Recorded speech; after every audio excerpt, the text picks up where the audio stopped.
Good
Selling insurance.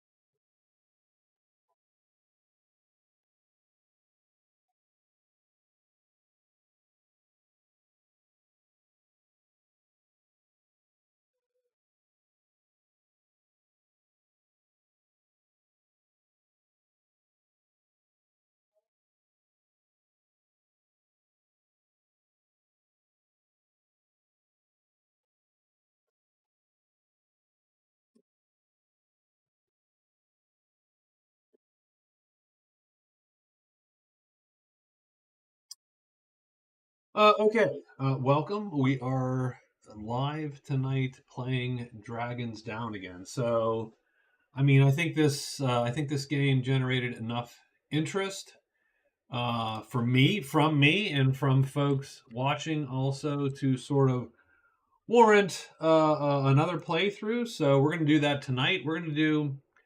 Um, I made a video today or about my thoughts on Dragons Down. I got enchanting wrong and was promptly corrected, so I do apologize for that. I think I put a correction in the video. I don't really know how to do that, but I did, so we'll see. See, I don't know what happened. All kinds of shit could be happening over there in that video. But yes, so the core mistake was I was missing when you did enchanting who paid who put the cube on the enchanted tile, and that is you take it from the pool and not from the mages list there, and so there's much less cost. It's simply a time cost, so it's very useful, I think, and we're going to hope that that comes to fruition here um, tonight when we play this game, because we do have two characters that do use some magic. So we're gonna see what's up. We're gonna try to go. We're gonna try to get through as many turns as possible. Try to race for legend points, and that's where we're at. So let's talk real quick. Let's give an overview of the game here. The setup we have. So we're gonna do an open setup tonight, so you can see we have a mountain chain up here in the north, and some mountains in the south and southwest, sort of ringing a, I'm going to call it a valley of woods here in the middle, and then the caves. Now, what's interesting here is it looks like a lot of stuff is close, but in reality, this map is sort of weirdly divided. Let's just say, like this map is weirdly divided along this line. You'll see right here, right? There's this open space here. So through Sanctuary, through the Timberlands, the Deep Woods, and the Murky Woods. So to get from, say, Sanctuary 1 to Sanctuary 4 without enchanting the tile is a huge walk. It is way longer than you think. Looking at first glance. At first glance, you think this is all super close. But these woods tiles are, much like they are in Magic Realm, they are gates, right? So anyway, so that's sort of how the map is broken up. And so what we see is, so what I did was I picked the 3 characters, which we'll go over in a second. I then randomly picked the order in which they could build the board, and randomly picked the order that they could choose their entry. The conjurer chose, the sorcerer chose here to go to visit the sanctuary.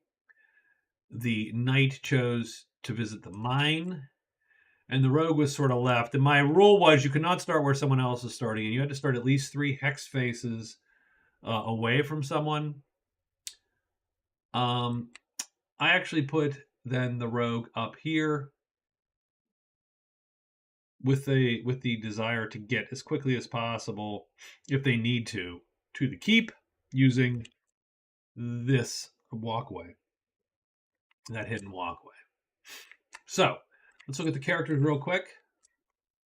So the first character I have is an elf rogue. The elf rogue has 5. I'm going to call them, I started to call them skill cubes or speed cubes, effectively. So let's call them speed cubes. 5 speed cubes, 1 might cube. And because they're an elf, they get 1 gray, 1 color cube, which we took gray, and we took divination so that they can cast divination, and then the next day they can loot with a little bit of bonus. So there you go. Second character I picked got a human knight, so well armed and armored this knight. And 4 speed cubes, 3 might cubes, and 3 health. The rogue has a single health. No money, though, so sort of a crap start with money. But again, you have a lot of good stuff. So you could, if you see something cool, you could sell your shield, right? Or and so on. Then we have the halfling sorcerer. Now I randomly roll to get the combinations. So halfling sorcerer here. So purple and blue cubes is what I picked. 4 speed cubes, 1 might cube, and a dagger. And then here I picked open gate. So I figured, well, we're going to get gates since you're guaranteed to get 1 in, per terrain pack. There's at least 1 gate. So that is going to give her a little bit of mobility on the board, I'm hoping. And then I thought Shapeshift sounded cool. A permanent spell that allows you to pick one of these creatures. Now, I'm not none of these creatures strikes me as being so good, right? There's no S tier pick here that I can see. I just can't quite see it. I think the adult dragon is a decent pick, but everything here has only 3 health, if not less. Maybe the griffin is a good pick, since you could, if you needed to, run from anything. Otherwise, you can attack pretty quickly, but you only do 2 health, so you're not killing a lot of things. You're only killing certain guys. So that's sort of where I'm at. I'm either at... I know you can pick some of these orcs too, but you can't pick You can't pick the boss orcs, I believe, or the boss kobolds and the Goblin King, etc. Like I think so. I'm a little bit uncertain as to what to pick. That Null is pretty badass, but he is not fast.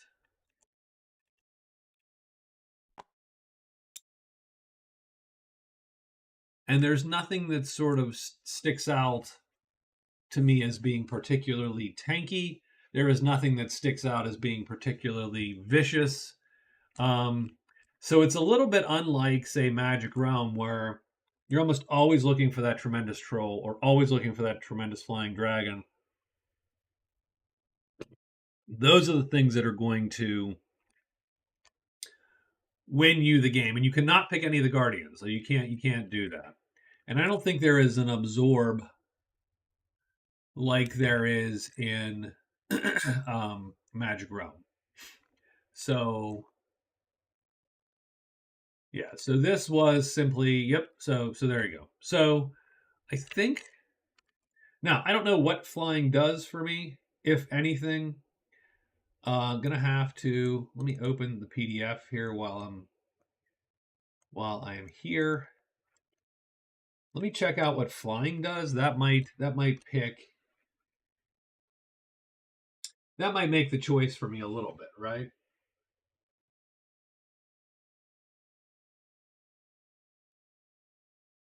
I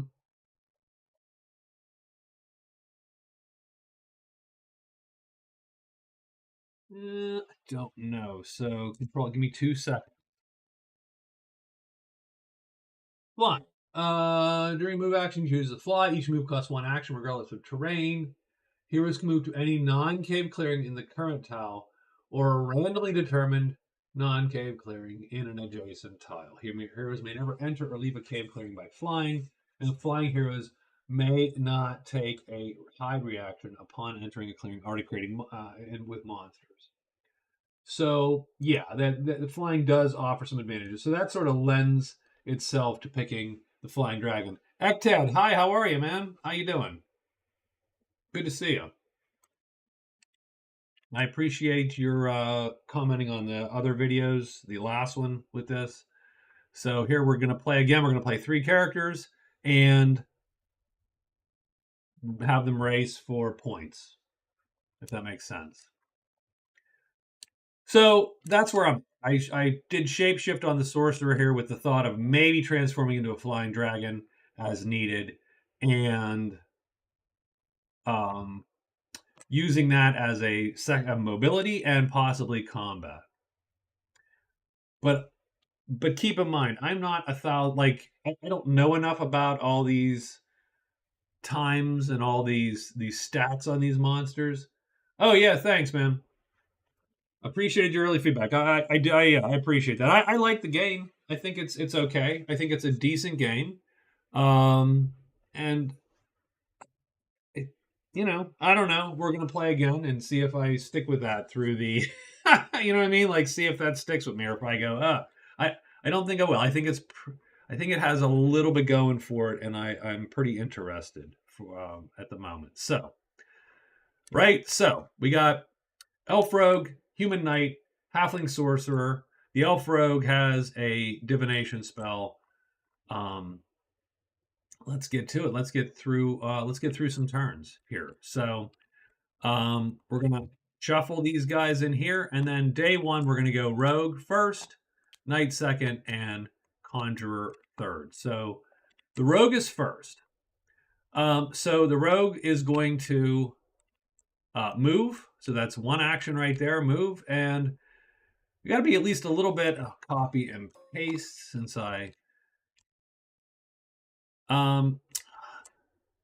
Ekted says, and it's important for Magic Realm vets, given there's a huge inspiration. It'll be other Magic Realm vets and other MR giver-uppers who play this. I think so. I think you're right. I think this, I mean, whether or not the designer intended it, I think they did sort of intend that it was, a Magic Realm, not successor directly, but inspired by. But I definitely think that this game got a little bit of push, on Board Game Geek and in the Discord for Magic Realm. A little bit, not a ton, not that, it wasn't a big, but I mean, there was a little bit of talk there, and I think people are interested. And so, um, how this game feels and compares, I do always apologize because I'm like, I feel so bad that I just keep comparing this damn thing to Magic Realm over and over, but I think it is almost inevitable, right? So when you first move in, you pick a token from the correct pile, and the woods tokens are slanted to getting free stuff. And so that's why the rogue started up here. If he couldn't start near a thing to spend his money, he decided to start up here where he would get some free crap. So let's pick a woods tile, we flip it, and it's an item. So there you go, free crap.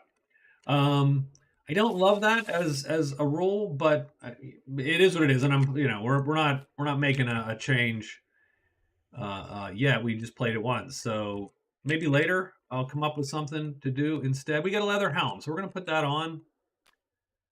So we have 2 pieces of armor now, so that's good.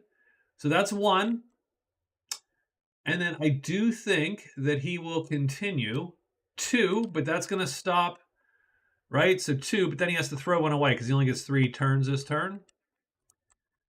And then he gets to draw from the cave bucket.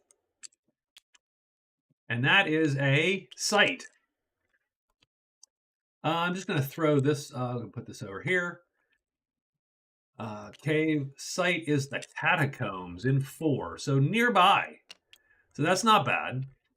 So the catacombs are right there. We will set them up since they've appeared, right? So we get 2 deep treasures, 5 treasures. And now we have the choice to make whether we move on there or whether we sneak using our 3rd turn to sneak, right? So we've used 2 moves to get to where we were. We're going to sneak our 3rd turn to make our hides a little bit more effective. And we are done with the rogue for the day. The knight. So the knight is going to make 2 moves. So that's easy. So the knight moves twice.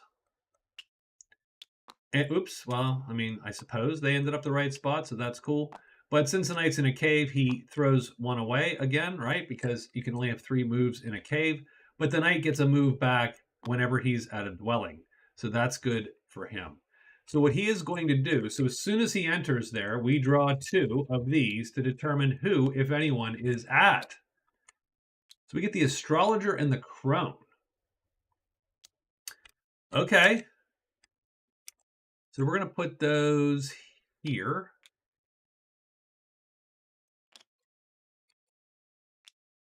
I don't like where that is, but that's okay. Crone and astrologer right there. How's that? So we got the crone and astrologer here. So we'll set them up right now. So crone setup, astrologer setup. So he moved twice. He's got 3 moves plus his extra. So he has 2 more turns effectively today. So I think his first turn then will be to trade. So he's going to use his trade action, and he can look and or buy and or sell or whatever. Like he can do. He's going to go with let's say the astrologer. So he's going to look at the astrologer's crap. So the astrologer has Black Follower. Obtain a weapon that is also an epic treasure. Now we're good. Jailbreakers kill knights and Temple Defiler. 3 clerics must be dead. So we're not going to do any of those, I don't think. He has an iron helm, a leather helm, a short bow, a buckler, a spear, gloves of aggression. That ain't bad. Counts as 1 action cube in an existing attack speed box. So that's sort of good. Hamblin's Pendant is a search in a mountain clearing. And the Tome of Wizardry is 1-time use. You get 1 magic cube of your choice permanently. Now, those are super expensive to buy, right? This is 27. That is 45 bucks off the bat. The astrologer likes wisdom. I think the human knight might be at least vaguely wise. No, we're charismatic. We are not wise at all. We are dope. We're not that wise. We're not that smart.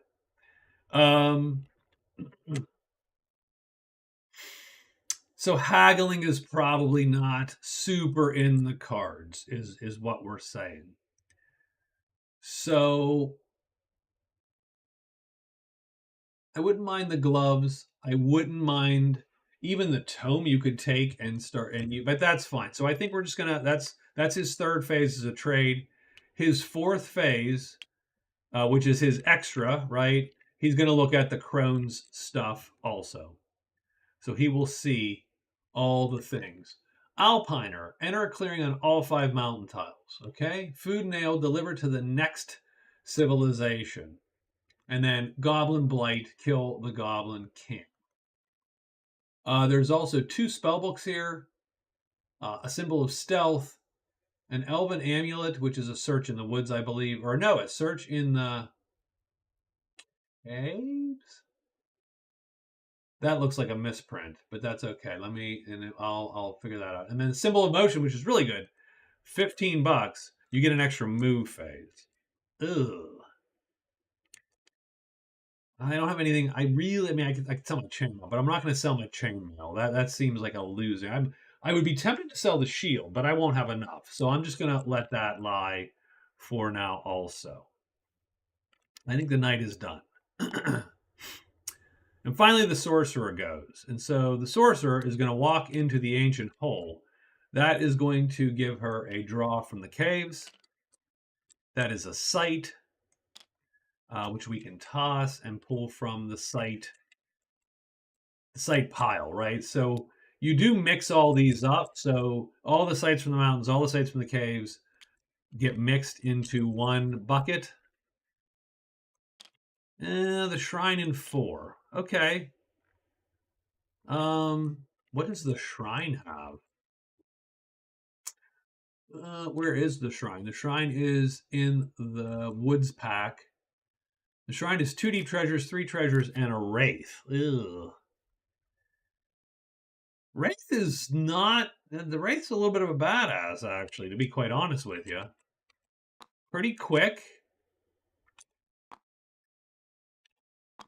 Only does 1 damage, but only does 1 point of damage. Having said that, we are not armored. So 1 hit, I think. Oh, and we need a pink. We do need a pink. We didn't get a pink for her. There's quite the rainbow of colors on her sheet. I think I'm unarmored. I die if that thing hits me. And I can't run from it. And I don't really know any monster. Like, I'm not super comfortable with having to do 4 damage to kill this thing. I'm not super comfortable with pretty much any creature being able to do that. So I think the shrine is dicey for her at the moment. I think with what she's got, I'm avoiding that. So 1, 2, 3. As we enter the sanctuary, we're going to flip 2 of these, and it's empty and a smith. So, okay, empty and a smith. Let's get the smith's crap here, set the smith up. And I believe, right, 1, 2, 3, she has 1 trade action left. So nothing to do but look at that, I think. So let's take a quick look at his stuff. Now, she actually has... So, Scepter of the Sorcerer doesn't suck. Again, every price is 3 times. So it's $36. Missions are Dragon Slayer, 2 dragons, and Spelunker enter cave clearing on all 5 cave tiles. Not a cave clearing. A clearing in all 5 tiles.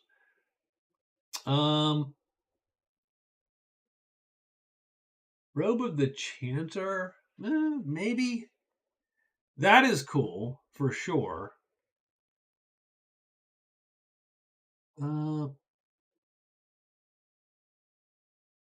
None of these are super exciting and worth a big spend.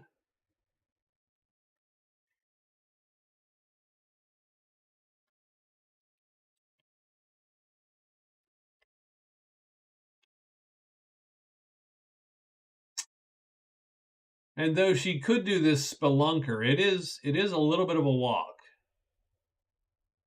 But not that bad if you think about it. So, like, for instance, if she took that, she could walk back right there, right? That's one. Then she runs this way to the keep, pops in here. That's two. This would be 3 and 4. And then she just has to find her way to the dark passes. So that's 5. Now, the big problem is then returning to the mine. Because returning to the mine then requires you to come back through here. Geez. Okay, returning the mine requires her to enchant something, really, is what it's going to do, because she either has to walk literally through this mountain passage. No, not even that. She's got to go this way. This way. Yeah. Up and around, through here, bam, the mine. So, I mean, that's great. And she could do it. And she could. Andre, hello, how are you?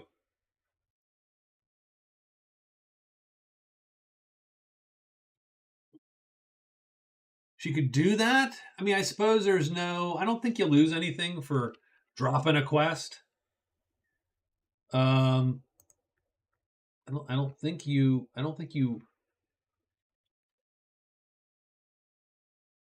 take missions. Missions are them, yeah. Mission cards may be discarded to the bottom of the deck if the hero wishes to replace it. So there's no penalty for discarding. So she will indeed take the Spelunker mission as one of her missions. Now, does she take, the only other choice is, does she take the Juvenile Dragon mission?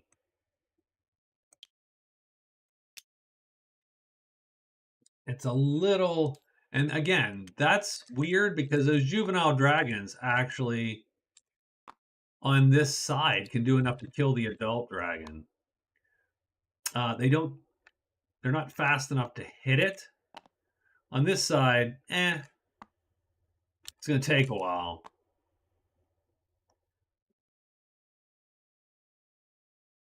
But we're not fast enough to auto hit them in any case.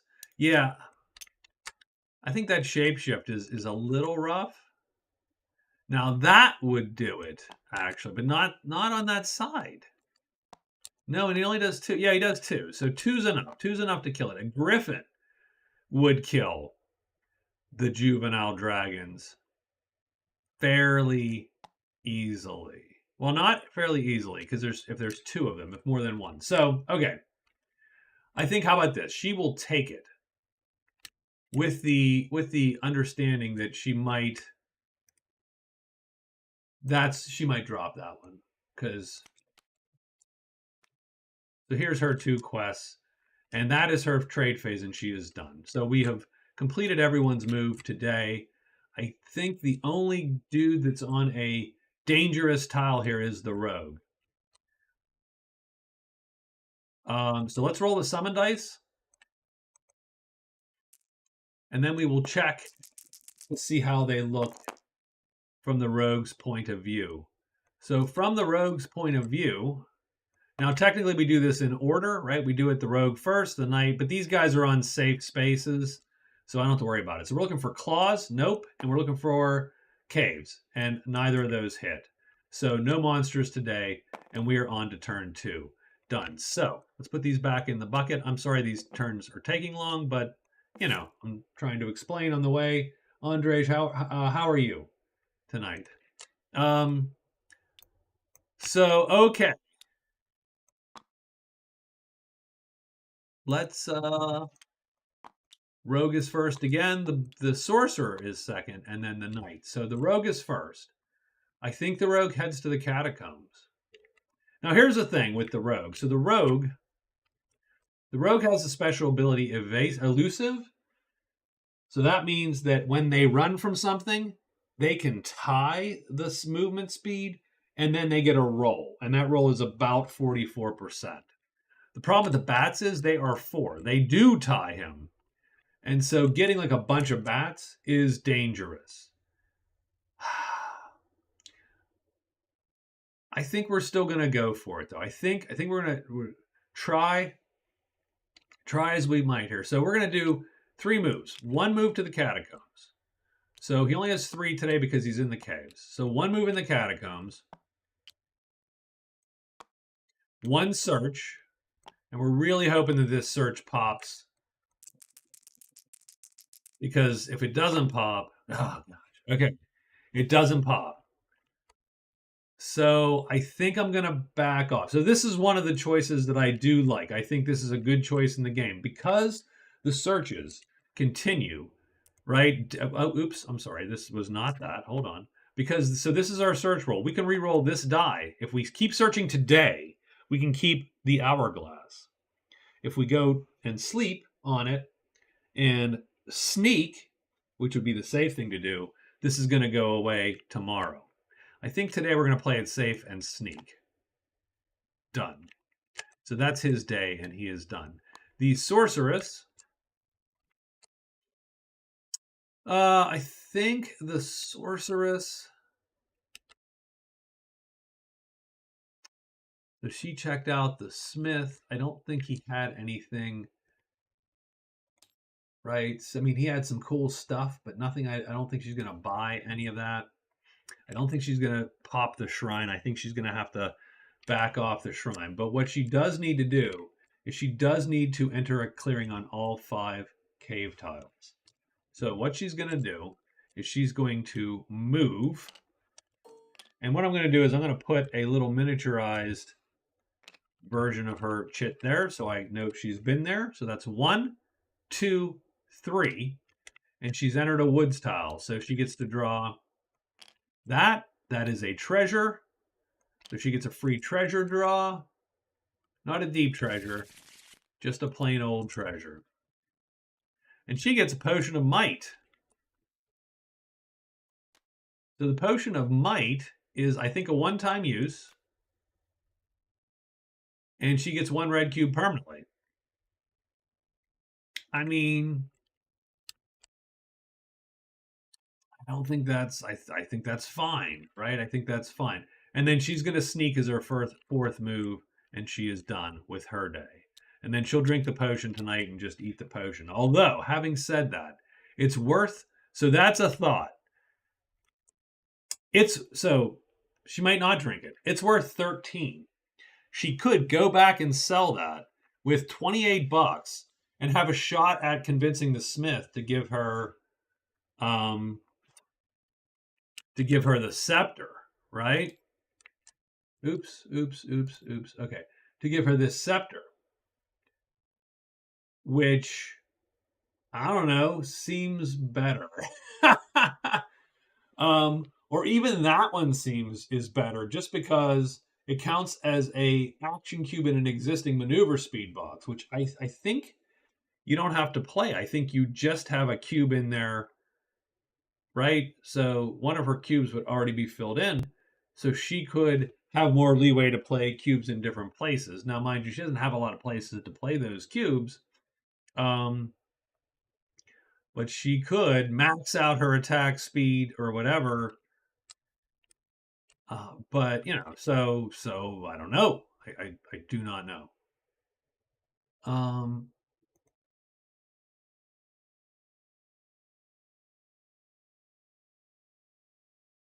And already I'm having problems with this here, but because I keep forgetting whether I've flipped it or not. So that's something I have to pay super close attention to.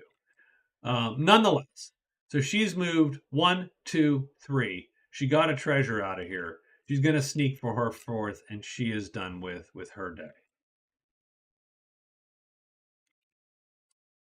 The knight. So I think the knight is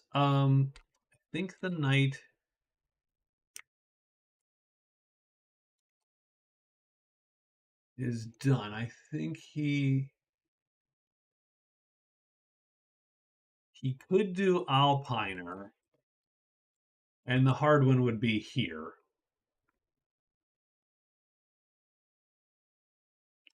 otherwise, I mean, all these are there. That is a rough mission to pop, actually.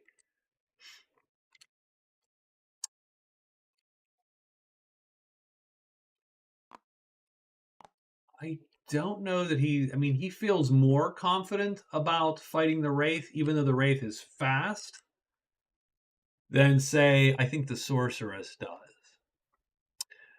Nonetheless, what I think I'm going to do, so we only get well, we get 4 turns because we are at a dwelling. So 1, 2, 3, and 4. Even though we're in a cave, which takes one away, we're at a dwelling. So this is going to be, so we essentially get 3 turns, but a freebie because we're here. So we're going to get, so that's our 0th move, 1, 2. So we only get 3 moves, but we have 2 that we move to here. We're going to draw this mountain tile. It is a site, so we get another site. So that's cool. All the sites are coming out super early for us. And we get the Horde. Ooh, spiffy. In 6. That's quite the haul, but definitely something we might aspire to get to. The Horde has the Great Worm, who either fireballs us or guts us with his massive maw of teeth there. That is a rough cookie. And we cannot do enough damage to kill him. We could maybe do it in 2 hits, maybe.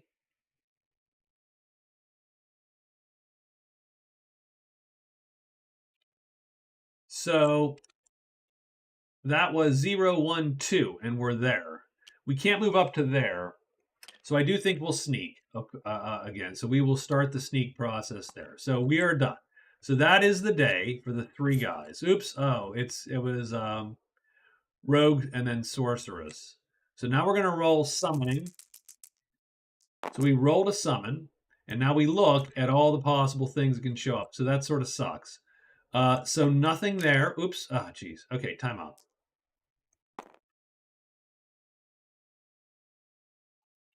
Can I Z this? Maybe? No, it didn't go. Darn it. Ugh. Okay. I'm not 1,000% sure what they were. That's my fault. I need to be more gentle with the dice as I'm moving around the board. So, okay. I know that's not what it turned up last time, but I'm going to stick with it because. So let's take a quick look.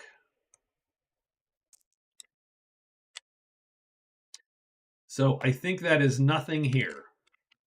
Kobolds, nothing. I don't even know what that is. Stink, and then no caves. The Sorceress was next. No, that's Stink and Forest. And then this one is Orcs, so humanoids and mountains. So no monsters appear today either. I'm thinking they would have, but but if I didn't F the roll up. So sorry about that. But okay. So we are done with the day now, and now we're going to drag all these off their little charts. Okay. So day 3, we got 1, 2, and 3. So the Sorceress is first.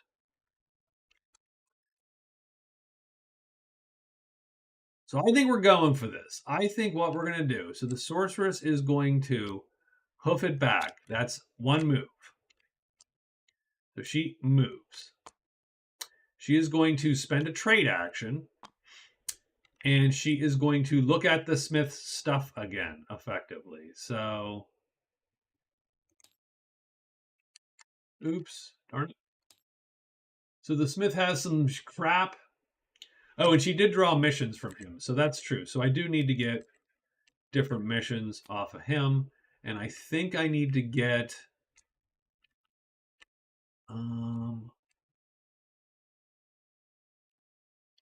Don't know that anybody else took. Okay, no one else took mission. So okay. So we're gonna look at the smith's stuff. He has package delivered to the next spot. That's the mine, or from the sanctuary. That's actually, oh, so for the sanctuary, that's an easy one. That is to the keep because it's next in alphabetical order. So she's gonna take, so she can take missions. She's gonna put Dragon Slayer at the bottom.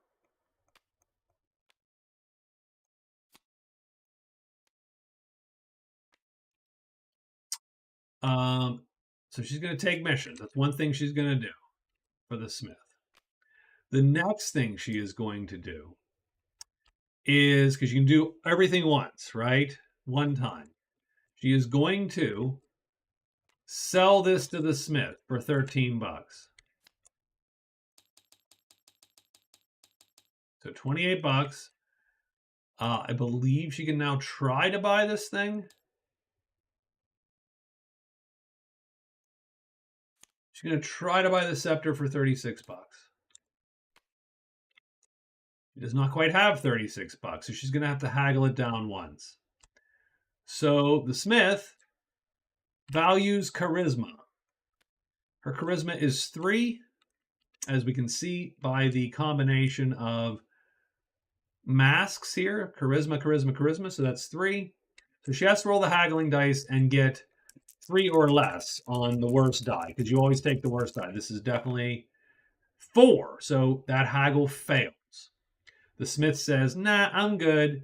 And she can continue to bargain with him on subsequent actions, which she does. She's going to do it again. Same deal. She's going to trade with him and haggle.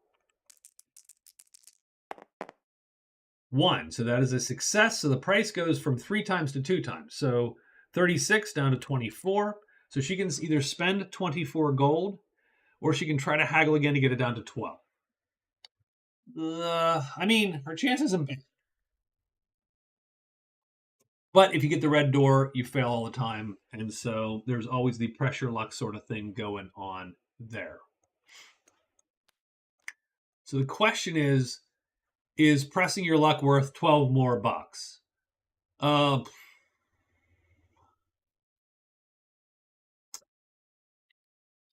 Yeah, sure. So she can haggle again. She doesn't have to make another trade roll. She's still on the second one. 0 and a 1. So that's a success. This is going to cost her 12 bucks. 1, 2, 3, 4, 5, 6, 7, 8, 9, 10, 11, 12. She gets down to 16 bucks and she pulls out the scepter. Now, I think that's epic. So she gets a life point, a legend point, and 5 points for that. So that was 3 of her 4 turns.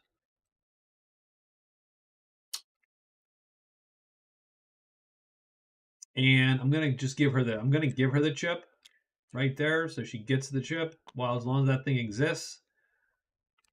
And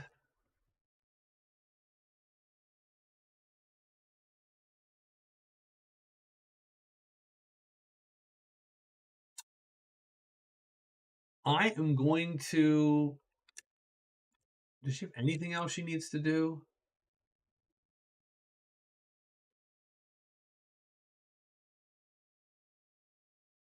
I'm going to say she's just going to stay there and be done. And the reason is I'm going to cast tonight, make myself a flyer, and use that to get around the board and maybe get this Spelunker done faster. But she also has, I mean, she could move into here, the Murky Woods, to get to the keep faster, but that's going to expose her to possibly gnolls or a giant spider. So I think she's going to just wait it out. So she is done. It is the knight's turn now. I think the knight's trying to get to the horde, frankly. So that's 1, 2. And this sucks. This traversing the mountains is a little depressing for him, but this is 1, 2. And he can either go 3, 4 and be done, or he's going to have to do something like hide an alert or sneak an alert. I think we're going to sneak an alert. Because if that dude does pop, so he moves and moves. That's 2 moves. And he was there, so he has 4 turns. So he's going to sneak, and he's going to alert, and so the knight is done. Now it's the rogue's turn, and the rogue is in a cave. So keep in mind that the rogue is in a cave. The rogue only gets 3 things, so he's going to search. We're looking for some good. Okay. Wah wah. That sucks. Search again. So this stinks because we really needed to get. There we go. I am so terrified of these bats showing up. 1 bat, maybe not a big deal. We have 2 pieces of armor. 2 bats starts to get me edgy. Let's push our luck this time, though. Bam. Let's do it. Let's do it. I'm going to re-roll this die. We're looking for a search, man. Looking for... womp womp. Okay. It didn't happen. All right, so we are done with that. Let's roll the summoning dice now. And we have to go in order. Not the sorceress, because she is done. Ooh, that's a lot of shit that might hit. So let's take a quick look here. So the sorceress is first. Nothing appears there. The knight is second. So the knight is going to get the horde to pop. So the horde, the great worm, pops.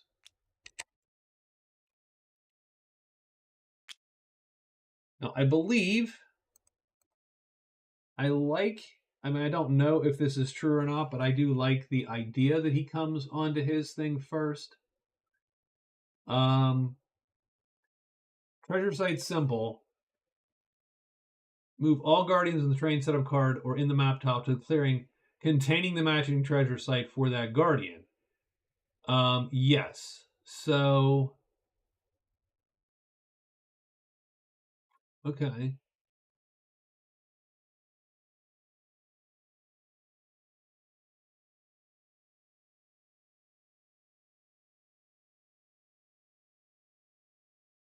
Okay. So yeah, so he appears there. Now that's going to give the knight a little bit of pause, right? Because that's a little bit rough. But here's the thing: he's got to go through there. Like he does not have an option to not go through there. And so this is the Great Drake. So he really needs to look at his options to fight that guy. The last but not least, we're going here, and it looks to me like the treasure site for the catacombs is going to pop. That is who? Is that the Dark Knight? Yeah, that's the Dark Knight. That dude's a little not scary also. He's undead. He has 4 hit points. He hits like a truck. The best we could do is wound him. We didn't even find that thing.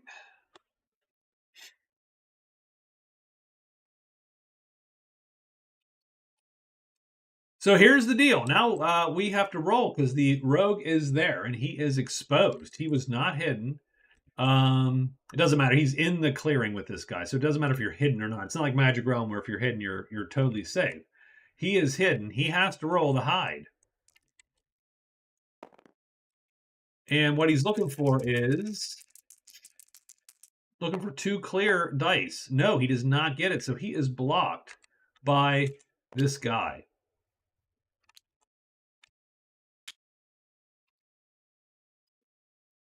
So that's it. And we actually do now have a fight. So I'm going to copy this guy. Now, I don't know what we're going to do yet. I think we're going to run, but let's take a quick look. So I'm going to blow this thing up here and fight down here. So let's take a quick look at what our options are. So let's think about this fight. Now, this guy's rough because he's 4. His health is 4, and he's armored.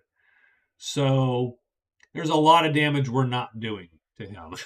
Is sort of what this means.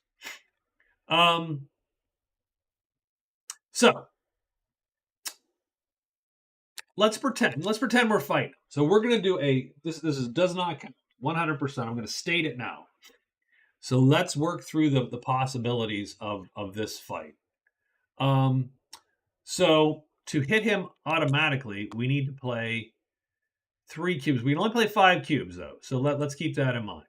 So we're going to put 1 here. So that does 1 and a sharpness star damage. So it will do a point of damage to him, and so it will wound him as we go. We need to make sure we put at least 2 cubes on here, but we could also put 3. So that we've played 4 now. That would be 5. We would give him the lowest chance to hit me.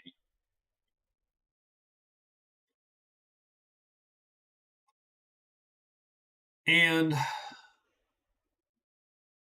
we're literally going to have to hit this guy 4 times before he hits us 3 times.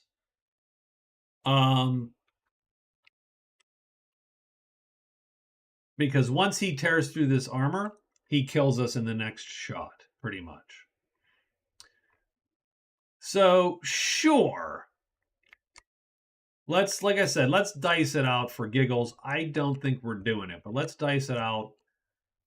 At least a round or 2 just to see. So does he flip? He does not flip, so he's on this side. The knight's attack does go first, regardless of what rules we're using. We're going to use no optional rules. The knight's attack speed is 2. Our attack speed was 1. The knight goes first. The knight cannot match our speed there, and so the knight has to roll 2 hit symbols. Equal symbols do not count. So that's a miss on the knights because we went more, faster than his attack. Our attack is then resolved, and we can't match. We can't beat him either. We can only match him. So we need 2 hit symbols, and we do get it. Since we cannot, so our attack does 1 plus damage, -1 because of the armor, so 1 damage. It does 1 damage, so at the very least, he is wounded. He is not killed, but he is wounded. So we put that on him. His health is now 3. Honestly, the next round, I'm not sure we play any differently.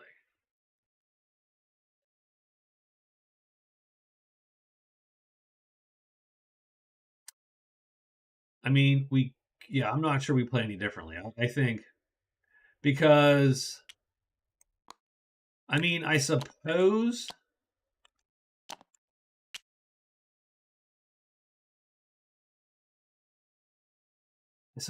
maybe we could try to guarantee a hit and swap that up, giving him a better chance to hit me. That gives me a 44% chance to hit me as opposed to a 25% chance to hit me.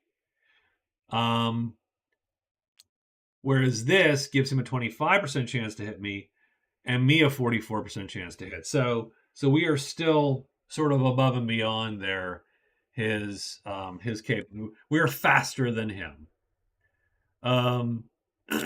So tell you what, let's try it out, right? We'll play that out. So we're gonna swap like that. Does he flip? He does flip, so we flip him over. So now our attack is faster because he dropped to a 1. So let's take a shot at him. But we've only matched, so we need equals. We need symbols. We're looking for any symbols. That's a miss. He attacks us. He is looking for hit symbols because his attack speed is 1, our defense speed, and he does hit us. And that's going to tear our armor. So that's going to take this, destroy it. I'm just going to flip that over here. And it would do a wound, which I would probably wound something like that chip. So we can only take 2 more of those. So that's sort of how that battle would go. I do not have a great confidence that I would get through all of those hit points doing 1 at a time. Doing 1 at a time, I do not have a good feeling about how that battle goes. So what I'm going to do is I'm going to not fight him. We're going to just not. We're going to have not. Now, what you could do is you could fight him for a couple rounds and then take off. But his wounds do not keep. His wounds don't keep. So, and maybe that is the strategy, right? Maybe the strategy is, okay, you fight him, but as soon as he gets you down to your last piece of armor, you just run the next round. And you hope to get lucky. You're going to win the speed battle. It's just whether or not you win the luck battle. Man, that's an interesting question. You have to hit him 4 times. There's just no other way around it. You do not have enough might. You don't have enough might to cut him down. So you're looking for 4 hits before he gets 3 hits. You have an out. You have an escape. You can just play multiple of those.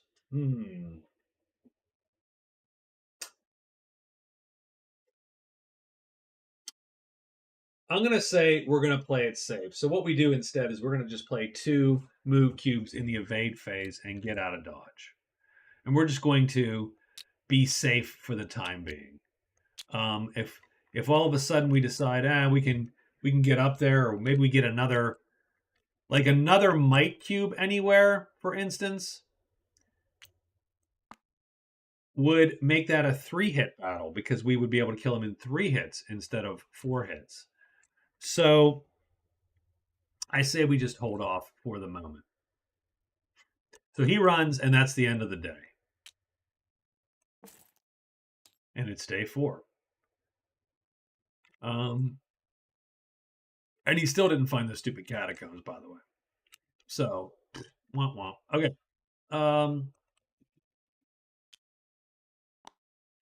The rogue is first, and then so the rogue is going to go 1, 2, and then 3. I think he's just going to get out of dodge. So 1, 2, 3, get there and be done. Sorceress. So that night. Sorry, I'm forgetting. We have to cast spells at night, like in Magic Realm. So that night, she's going to effectively make a combat happen. And she's going to cast Shapeshift. So she's going to take that and that, cast it, wounding one of her cubes, and she becomes a monster from the tray. And what I'm going to take for this monster from the tray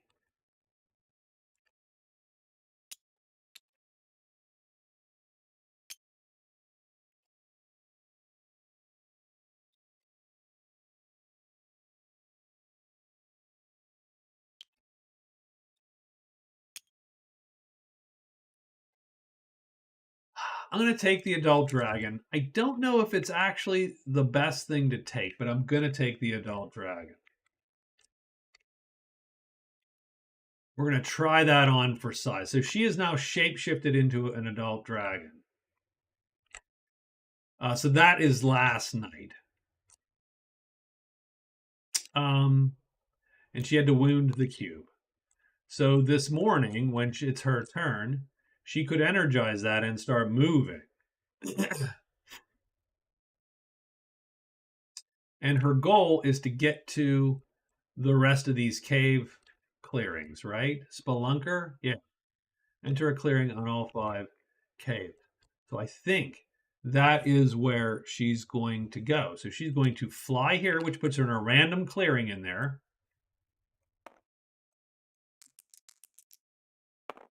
Four. So that's 1 move. And actually, she should have just gone the other way. Although, he needs to draw too. I'm sorry. So he needs to draw something. He draws a sight chip. The chambers. Ooh, well, the chamber.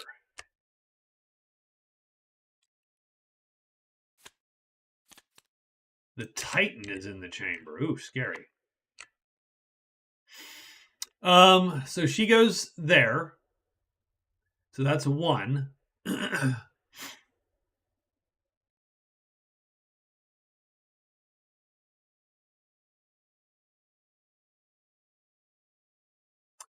I think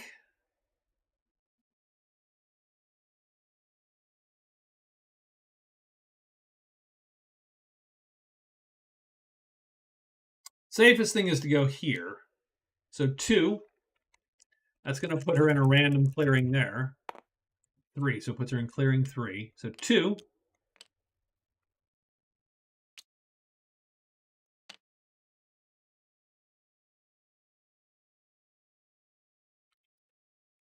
And then she is going to rest 2 phases to get the purple back. Done. Now, when she energizes, what happens?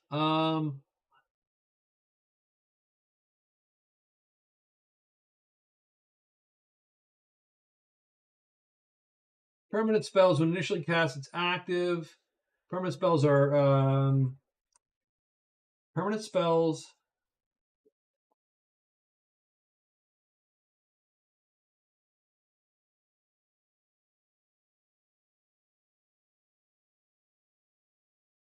So wait, she can't. So let's rethink her move. So a permanent spell is inactive. Its effects do not apply. The spell's in her. Right. Anytime a hero, a monster under. So it is initially cast. It's active until the action phase on the following turn, and then becomes inactive. So night, effectively, can only become active during the power step of combat. So wait a minute. Does that mean you can't?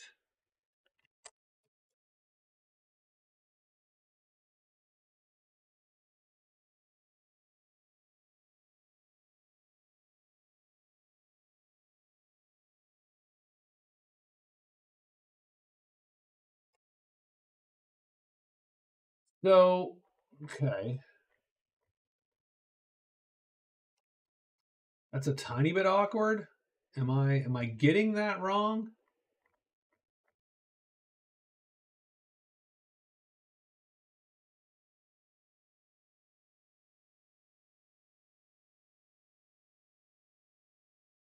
Okay, at any time should be in map talent chain. The spell immediately becomes active until the end of the next turn. Permanent spells become activated immediately in one of 3 ways during the magic step of combat. So technically, what she could do, and then once its spell becomes active, it's active until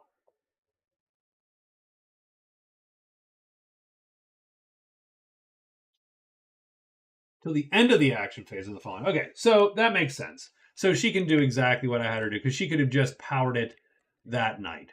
So you don't get to power it like you do in Magic Realm, where you can power it in between phases or whatever. But she could have powered that spell that evening or cast it that evening and then flown the next day. So she is going to rest. Done. That's good. So that's good to clarify again. And she is completed. And now we have the knight.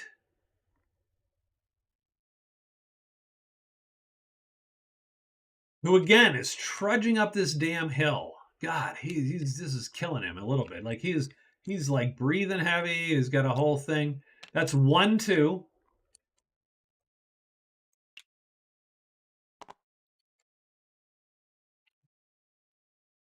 And I believe, is this a mountain clearing also? So it still costs him 2 to move to there. So 1-2. If this was 1, if it was a downslope, he would be in there. He would hide or alert and go right in. But instead, I think he's got to hide. He's got to sneak, and he might as well alert because he might as well do that. And the reason he's moving so slow and being so cautious with it is simply because I don't want a bunch of other stuff to all of a sudden appear there and then to cause even more trouble for him.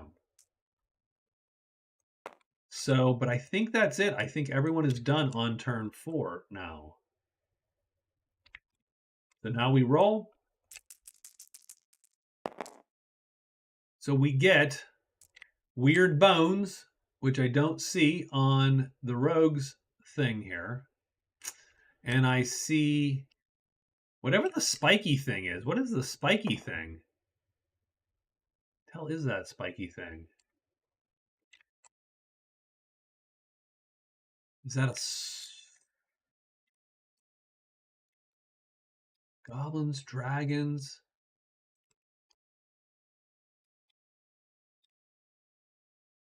Does that even exist? What is that symbol?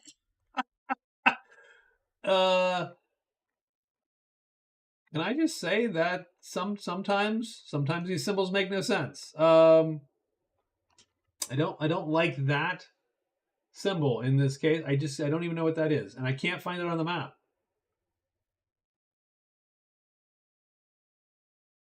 It doesn't match anything.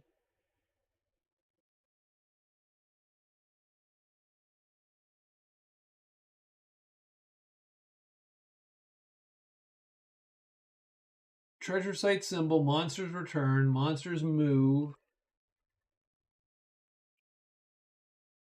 So I don't know what that is.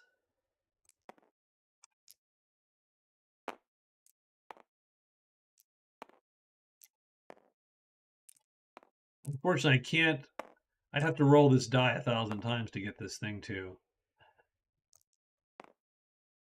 That's mountains. That's cave.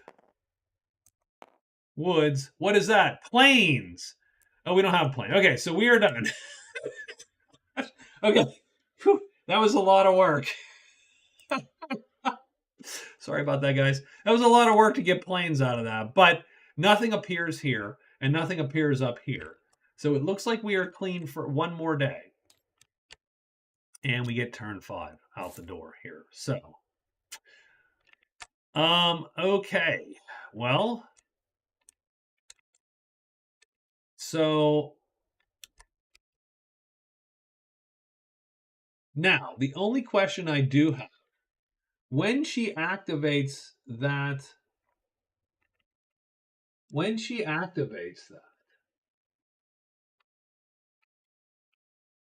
so when she does the energize, let's see real quick. Power magic. A hero may move a mutant spell held to their wounded box. Perfect. Okay. So that makes sense.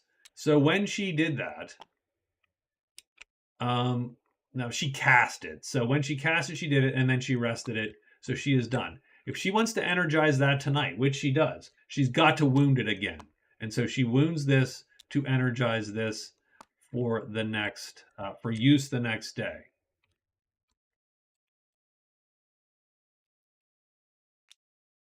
Sorceress, Knight, and the Rogue. So the Sorceress, who's now a flying dragon, can theoretically pop 1, 2, 3 at least. So first thing she's going to do is go here. So that's 1 move. Now she cannot end up in a cave. So I assume she has to, you're going to roll 1, 2, 3, 4, 5, or 6. So 1, 2, 3, 4, 5, 6. So she ends up here. So that is 1 move.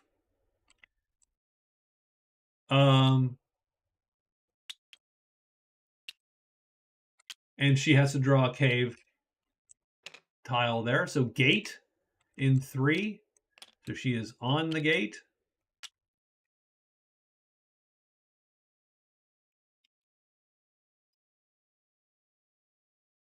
Now, the interesting thing is she could go to the chamber. So it's sort of weird, right? Because you have to fly into a clearing, and she has to fly into that one because she can't go into a cave while flying. So she could fly and go directly there. And she's going to do that. So that's 2 moves. And then, so I'm going to put her chip, right? So I'm going to put her chip there and there because she's been in all of those. I'm going to put it here just to indicate that it's there, that she's been there. But not somewhere that looks like she is has found a path or passage. But she's got 3 of these done. She's going to end up on the chamber with 2 moves used. And now she's going to search, because why not search for the damn chamber, right? Because I haven't scored any damn points. Bam, and she finds it. So she finds the chamber. She is the first to find the chamber. That scores her a legend point and 5 of those.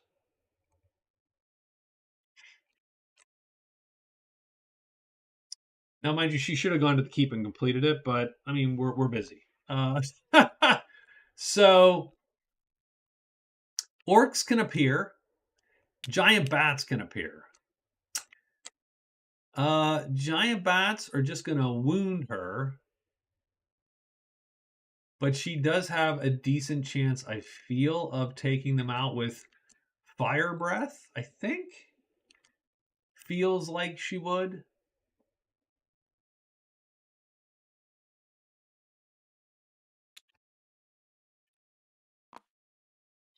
I do wish that dragon was a little tankier, but so be it.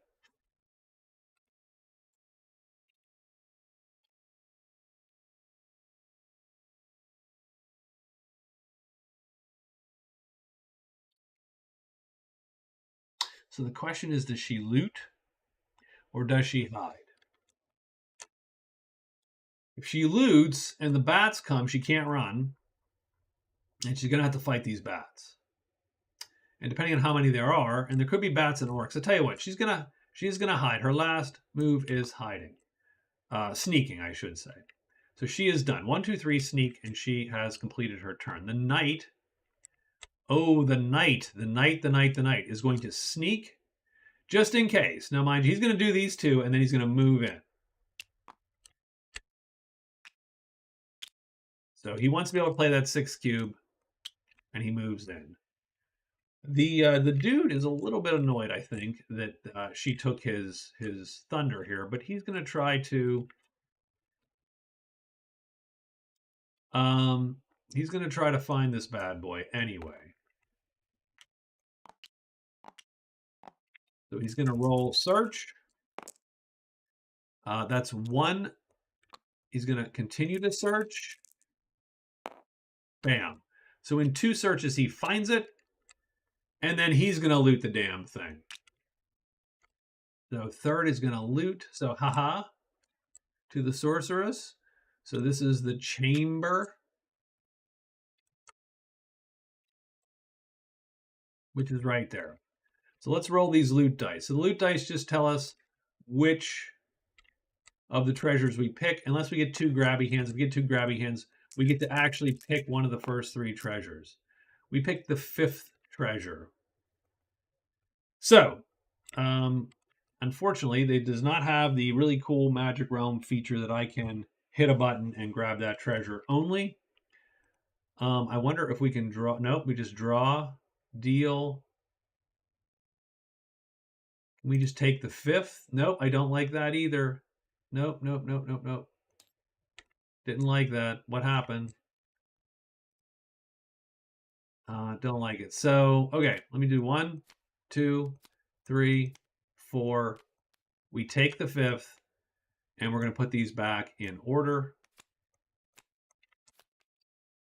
And he gets the Belt of the Beast. So the rogue swipes the Belt of the Beast. Belt of the Beast is what? 1 red might cube while the treasure is equipped. So strangely enough, the Belt of the Beast, so he also gets a point and 5 fame because he found an epic treasure. Belt of the Beast makes that fight with the big dude back here a little more palatable because, again, you're going to dink him a little bit, wound him each time. But once he gets down to 2 health, you could overstrength that weapon, do 2 points of damage, and kill him in a single shot. So it becomes a 3-hit fight as opposed to a 4-hit fight. And all of a sudden, 3 to 3, because it's 3 hits to kill you and 3 hits to kill him with your armor and his, all of a sudden, that's starting to look doable.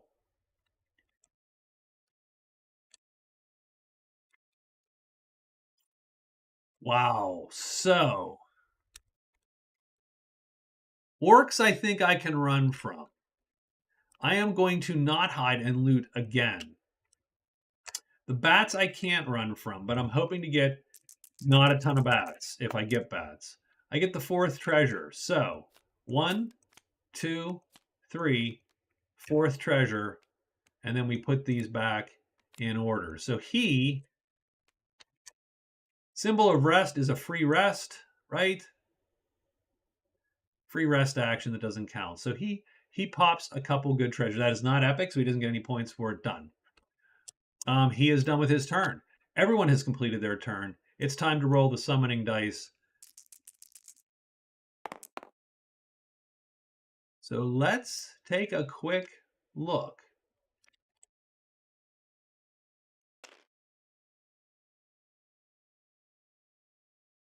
So here's my question. Does anything count as swamps? I mean, I know there's a swamp here, but does anything call? But I don't think anything goes in there, right? So are these dice literally for other terrain packs? I think that's a question to ask because anyway, so nothing appears in the swamp here and nothing appears in the so nothing appears here. I'm going to move over here and nothing appears here either. So lucky for us. But we do have possibly a fight. So let's take a quick look.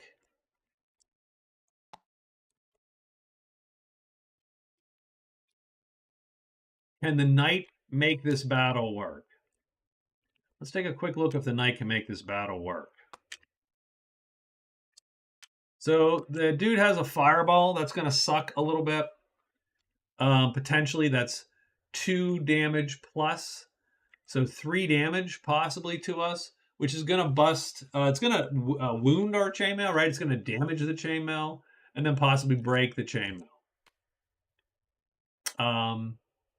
But that's 2 hits, and then the shield would go on the 3rd hit.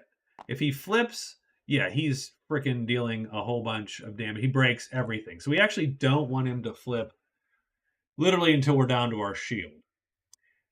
We have to hit him at least twice because we have to wound him once to get him down to 3 health, and then we can pop the big attack and do as many spots. And we can play 6 cubes because we alerted. That is a great rule, actually. I think that does. Now, here's the key. The problem is he auto hits us every time because we are slow as molasses here. We could auto hit him in some cases also if we go all out. So let's take a look at our first. So we're doing this. It's not like we could, I suppose, stay hidden. Or no, we actually don't have the option. We have to roll because so let's roll right now. And yeah, we're hidden. So we don't have to fight him. I think we're going to try to fight him. Let's think about this first round, though. So for this first round, we might as well, frankly, we might as well not play any feet here at all, right? 1, 2, 3. So we're going to go first. Doesn't really matter if we go first or not. What matters is if we auto hit him. So we want to auto hit him this round. And that's going to allow us to play 2 cubes there. So we're going to go first. We're going to auto hit him. We're going to do 1 point of damage, and that's the wound.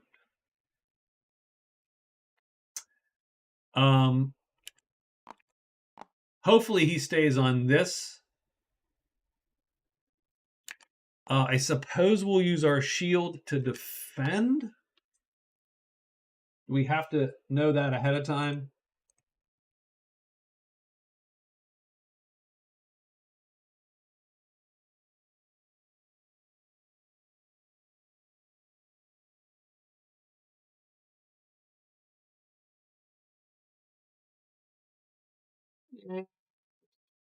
Let's see.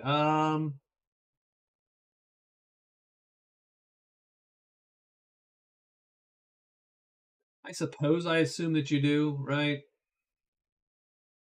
I would sort of,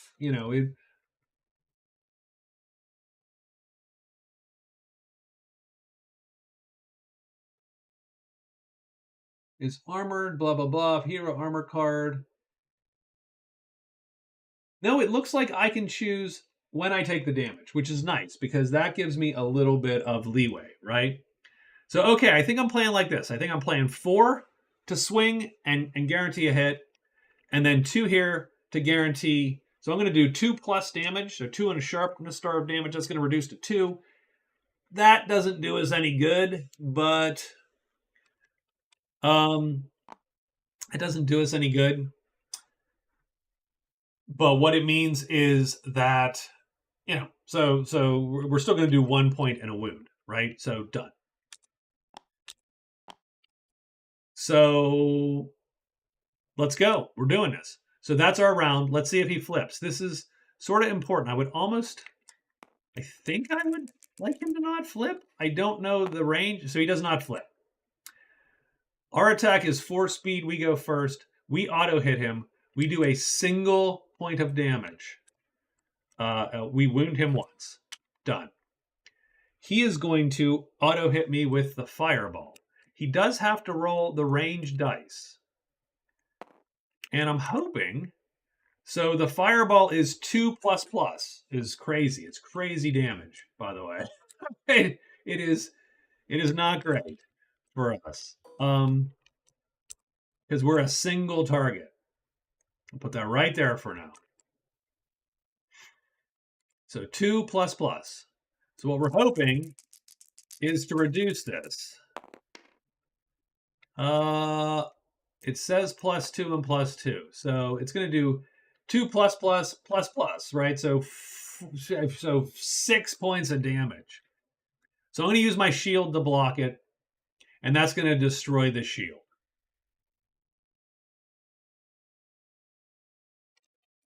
Just put that. Nope, that didn't work. Let's just do that. So it busts the shield, and I take a wound. Now that actually sucks a little bit because I am using all of my damn cubes. So I am going to, and I need these cubes. I need this to work out.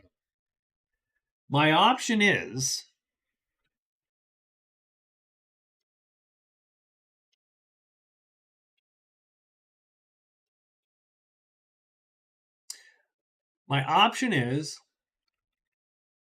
to play like, so that's round 1, right? Boom. He smashes my shield. He does a wound. I am bloodied here. I only have 2 health now. If he does 2 damage to me, which he can't yet, he's going to kill me. My option is to play like this. So if I play like this, I'm still faster than him. I still go first. But I do not guarantee a hit on this side. On this side, I guarantee a hit, and the dragon is dead. The chance of him flipping seems to be 1/3. Okay? If he, otherwise, he hits me again with this, and we'll see what happens to this darn armor here, because he could totally bust it up. But if it doesn't increase the damage, or decreases the damage, then the armor will stay and he will wound me again. But if I play like this, I don't guarantee a hit either. It's about a 44% chance. So it's either a 50% chance of killing him, 44% chance of killing him this round and taking some damage. And if he flips, I hit him and kill him. Because I'll do 3 points of damage to his 4 and a wound. So it's 3 star, 3 sharp. Take the sharp off, it's 3 points. That equals his current health. He is dead. That's about 1/3. That's about 2/3. Then he's going to auto hit me. Then he's going to do some damage probably, unless we really decrease that. And we will, it could bounce off the armor, but it's unlikely that it goes down by that much. I don't know how much it can go down by 2 levels, I assume. Um, in which case I still think it does 1 point of damage, but so it'll still wound me. The other way to play would be this way, in which case I guarantee a hit no matter what, but I also guarantee that I will not kill him.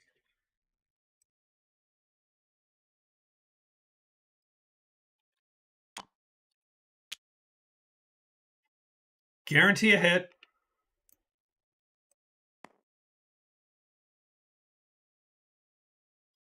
Now the danger is, if I hit him this round and do my 1 point of damage, he now has 2 wounds. That's great. And let's say he does whatever he does and hits me or whatnot. Then next round I'm guaranteed to kill. So it's do you try it now to take the little bit less, and probably and hopefully save your chainmail, because that's actually the difference, sort of, right? Or do you play slow play? We're going for it. Screw it. Let's do it. So we're going to do this and this, right? So we're looking for him to flip now, actually. If he flips, we're golden. He does not flip. That sucks. We do go first. And we hit him on any symbols. That's a miss. Oh, so that blew it. Okay. He's going to hit us, and he's going to hit us with +1 damage. So it's still 2, 3 star. So that's still 4 damage. That's going to bust the chainmail and wound us again. And we drop to that. And actually, we don't need that. We can actually wound that, because now we put ourselves in jeopardy. I suppose we should have taken the guaranteed kill, because we'd have hit him. If we'd have hit him, then we're done. The combat's over. Now we sort of have to hit him again on this round. We have to do this whole thing again. And if we don't hit him, it is very likely that we are killed by him instead. But he flips this round. We then guarantee the hit with a 3 on his 1, do 3 points of damage, and it kills him. And we take no more damage. We did lose both pieces of our gear, which sort of sucks. And I am going to put those, I'm just going to put those to the bottom. I won't even discard them. I think I'll just put them on the bottom. The dragon's worth 20 of those.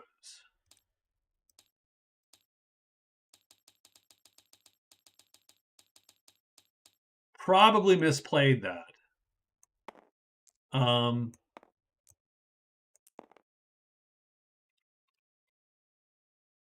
So he goes to whatever the discard pile is for creatures. This one I'm going to just delete. We get 20 fame. We took some minor injuries, but it seems like we're okay.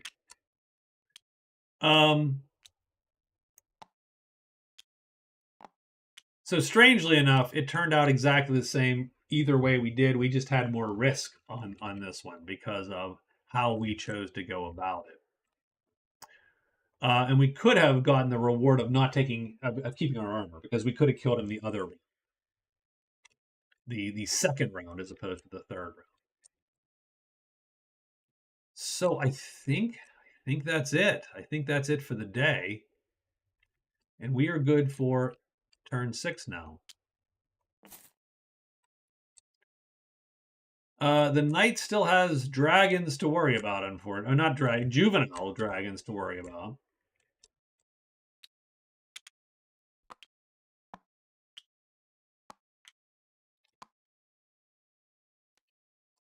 Put this over here since she might need it. So, okay, day 6. Let's see who does what here. So it is going to be the rogue again.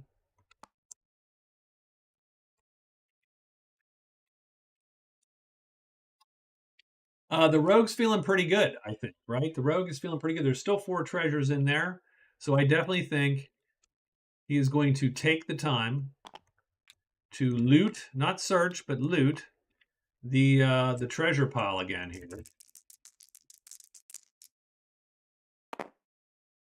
4. So he's going to take the last treasure in the pile. Yeah, and she didn't have to cast or whatever to do anything. So she's probably good for now. So 1, 2, 3, and 4. So he's taking the symbol of greed,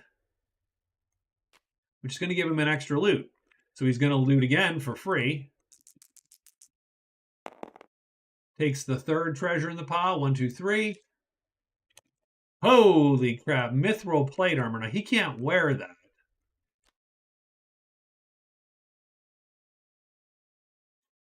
Can't wear it. I assume he can carry it. I don't assume you can. There's any not carry in the game. He does get a point and 1, 2, 3, 4, 5. So he is up to 2 and 10. That is his free loot phase. So he still has 3 phases remaining. He'll loot again. Gets the 4th treasure, so nothing.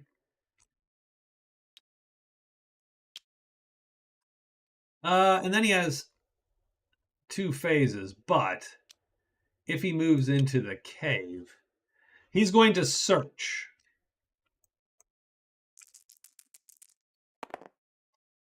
Does not find his thing yet. He's going to search one last time, assuming he can run from what he needs. And he does find, and this is for the secret path here.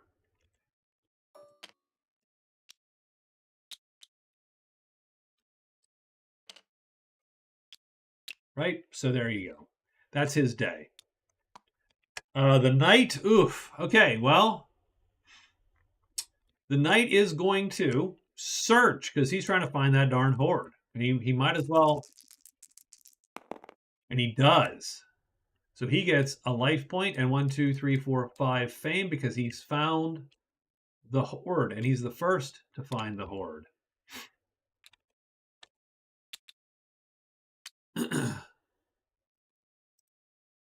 I do wish in whatchamacall, I do wish in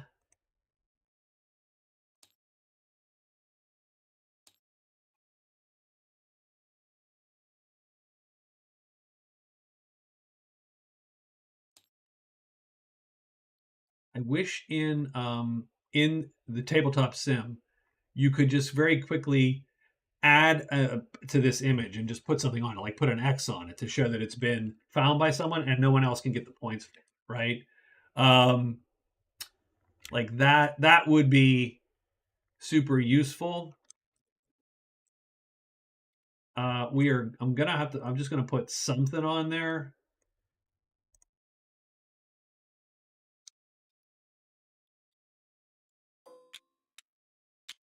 And I'll put something over here because those points have been found, right? And so on. So he finds the hoard first turn. So that is his search phase. Very nice. I think he loots it. Got to loot that hoard, baby. Got to loot the hoard. Where is the hoard? The hoard has 4 and 4. So the knight is going to make good. Oh, he gets the 5th. So I'm putting these back. 1, 2, 3, 4, and 5. He gets the Dagger of Bite. I mean, sure.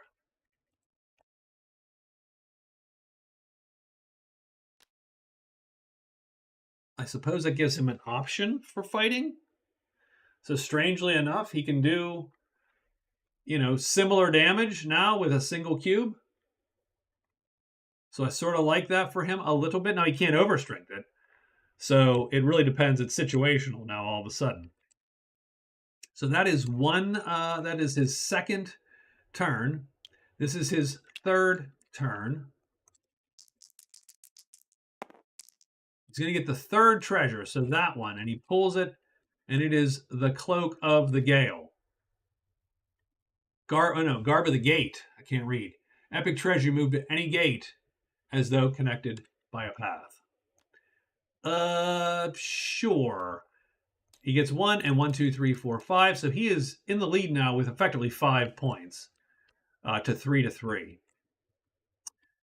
And I think he's going to search or sneak at that point. And so he is done. And now the sorceress is going to go. So now the sorceress is looking at only 2 treasures left in that pile. She's not going to invoke her thing because I don't think it really matters at the moment. She can wait till combat to do it. I suppose what she's going to do is I think she will at least try maybe twice. So she'll loot once. No, loot twice. No. I mean, there was a shot.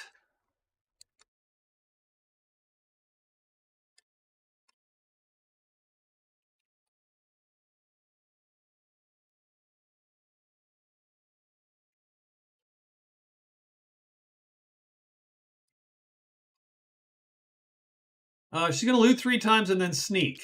There you go. So loot 3 times. She's going to take 1 more shot. Maybe she gets the grabby hands. Come on, grabby hands.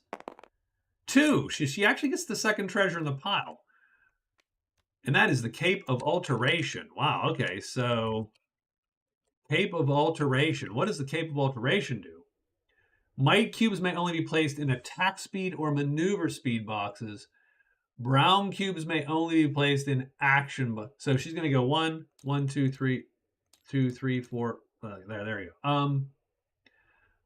That's horrible. I mean, she's not going to do that. She does not have any might cubes. So she's not going to equip that. She's going to put that in her backpack. And she's going to sell that damn thing as soon as she possibly can sell it. And then she sneaks. So that's the day. Now we roll summoning. And now I think the shit hits the fan, right? Is that sort of where we're at, guys? So we're good. We go over here. Definitely bats. 1 bat. 1 bat only. But definitely a giant bat appears with the team here. It's not really a team. They're sort of little tiny bit antagonistic since she sort of stole the points for the thing. But they're both on that space with the bat. And they're both hidden, but they both have to make a check. And nothing appears there. So let's take a quick look at the check for first the rogue. So the rogue is going to hide.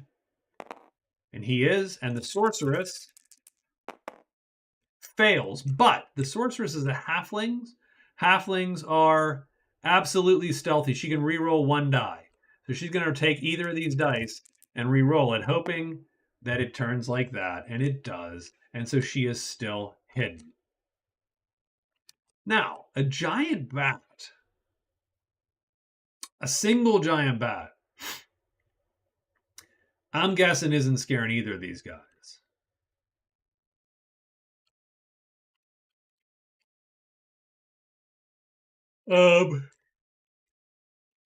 So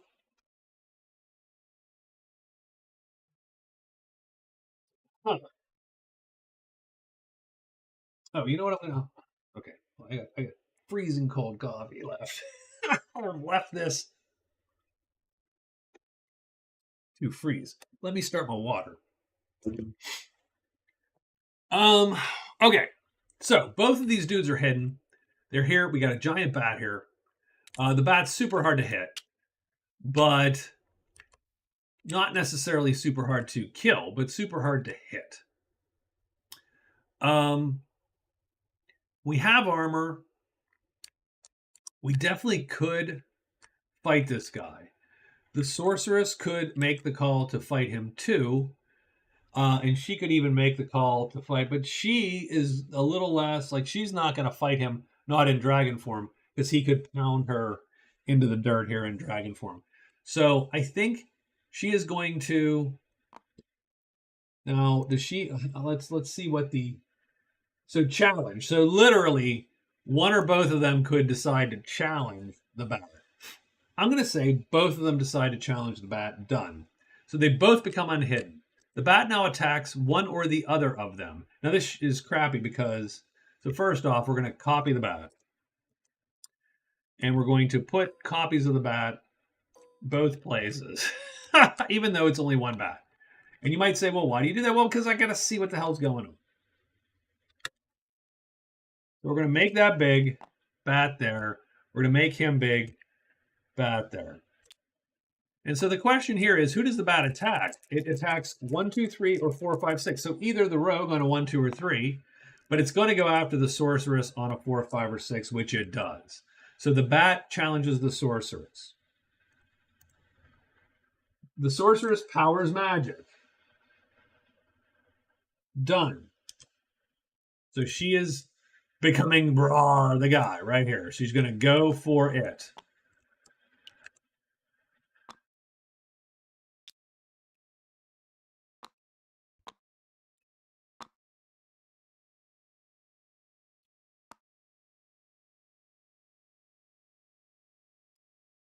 So she goes for it right there. They're both targeting the button. Done. We're gonna do so in order. I mean, they're gonna place their cubes secretly, I suppose. So that's fine. Now, I don't think. So he's gonna go with 3 and 1. And because the thing's not targeting him, he doesn't care.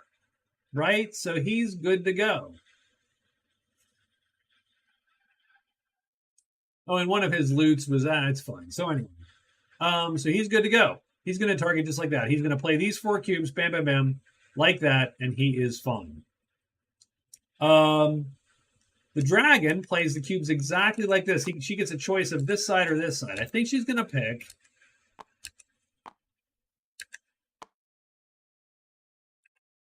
I don't think either way actually matters. Because she is not going to match his attack speed. She could, though, still be like if she's on this side, then it's more likely she gets hit. And you can always kill. I mean, this isn't going to do any more or less. So she's just going to go on this side like that. So she has 1 attack, 3 defense cubes out. She's going to do 2 damage if she hits, and so on. The bat, does the bat flip or not? That's pretty much it. The bat does not flip. So now we go in order. The thief is first. The thief has 3 attacks, speed. So he's going to go, but he does not auto hit the bat. In fact, he does not. He has to hit on only the hit symbols. He misses. Thief misses.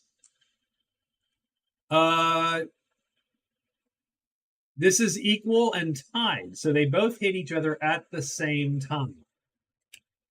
I'm going to resolve. Let's resolve the dragon first. She hits only on hit symbols, only on hits. She misses.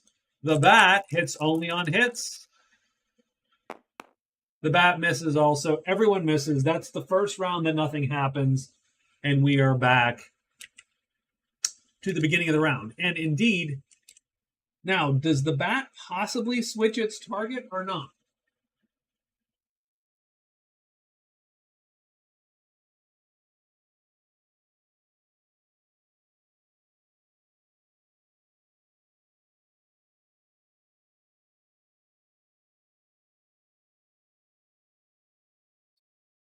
Let's see.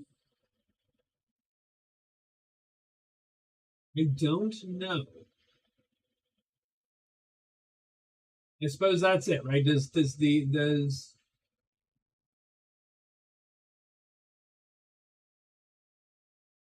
you read the luring rules?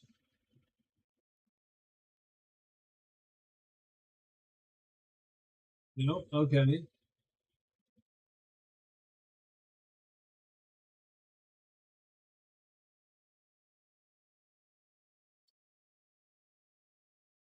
Oh, it sounds like, yeah, no, it sounds like, yes. So it sounds like in round two, they can both attack different dudes. So we're going to roll again. He does not stick. The monster is not stuck to its target. 4, still attacking the sorceress. Okay. In that case, everybody plays exactly the same. And I believe he goes first. But we have to see if this guy flips or not. He does not flip. So we are attacking with 3 cubes, but since we are less than the speed, we have to. It's the crappy chance to hit. He misses. The bat will go. The bat misses because he has to do. He has not tied us. Oh, let me get some tea in my my teacup here. There we go. And we'll pour some boiling water over our lap to make it exciting for y'all. And once again saved. No. So the dragon misses, and now we attack. And we miss. Oh, that sucks. Okay, so we have missed. I think that ends the fight. Because I think, like in Magic Realm, if 2 rounds go,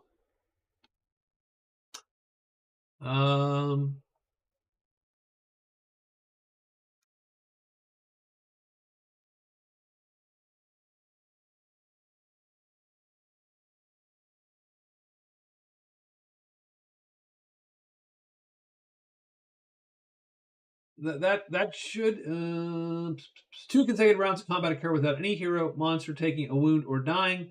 Combat ends. Done. Okay, and that's it. And no one took a wound, and no one died. And that's it. That's the end. So we are done.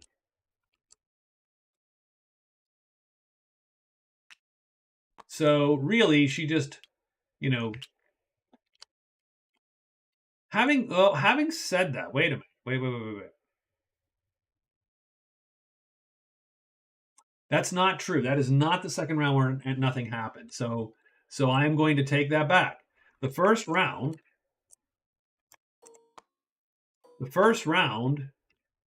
she wounded to turn into a dragon. So I think we're still at it for one more round. So he's going to challenge, in this case, still hurt. Done. So it's pretty much the same thing. He's playing 3.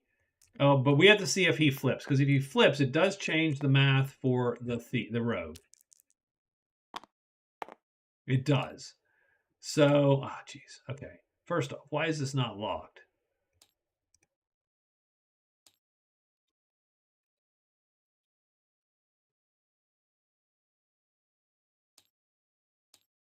Now it says R. That drives me nuts, by the way. Just saying.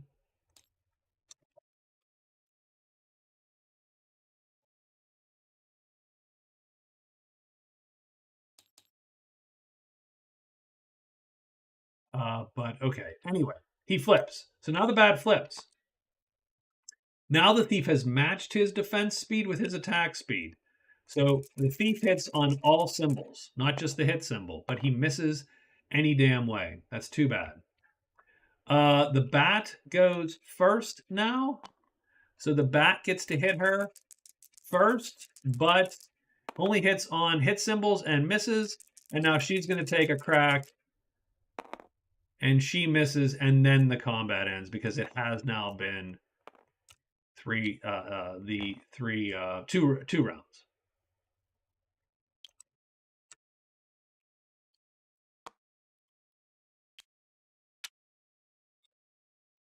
Okay.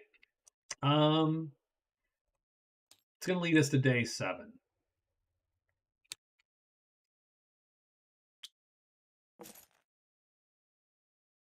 So I think what I'm going to do is I'm going to take a break. Real quick break here. Let me fix this. I don't know what time it is. It is 8:31. So let's say we're going to return at 8:35 EST. I'm going to take a real quick break just to hit the restroom as much as anything else.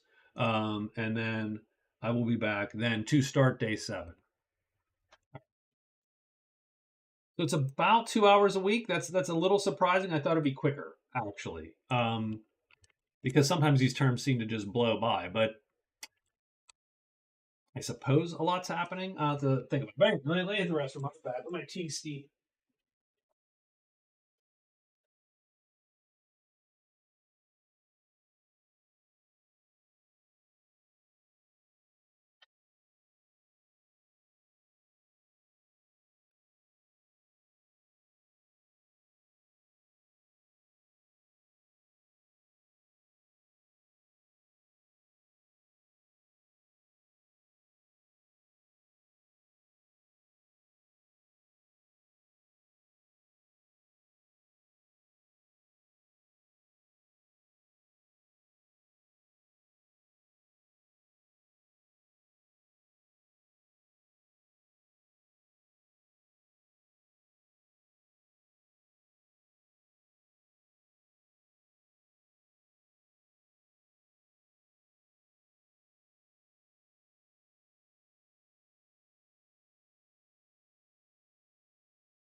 Cool. Thank you for waiting there. So it's day 7.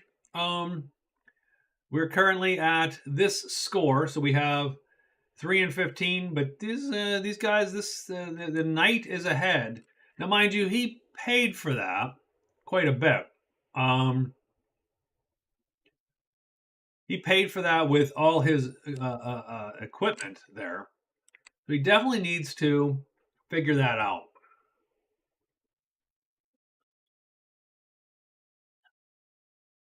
Problem is that place is still super not safe. It is horribly unsafe. Let's put it that way. it is terrible.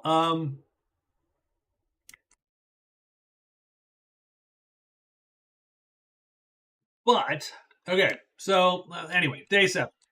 All right. The rogue is first. Okay. So the rogue.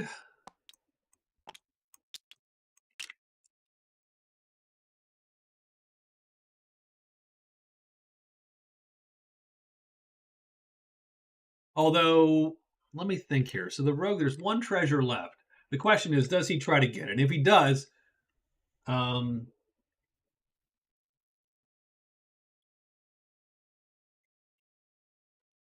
I mean he's in this bad place. So I think he's just going to not worry about it. Now he could probably kill that bat. He might be able to kill this Dark Knight, his Death Knight, with his newfound might here. Not easy. Not easy at all, but it would take 3 hits, and he would have to not get hit 3 times again, obviously. And it could be horrible. Could be horrible, but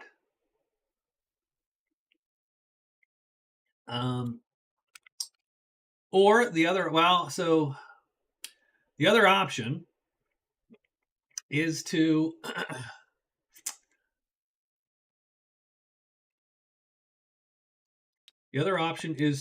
try to head the other direction towards civilization, right? So this way here, and get to that keep so he can actually sell some of this crap, maybe. Let's take a look at the rogue here. It's a free rest, a free loot.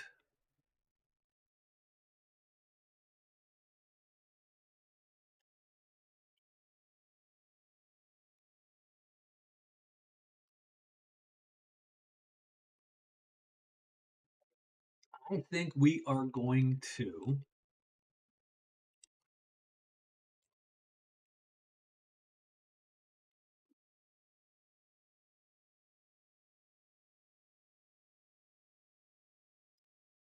now at the end of any action,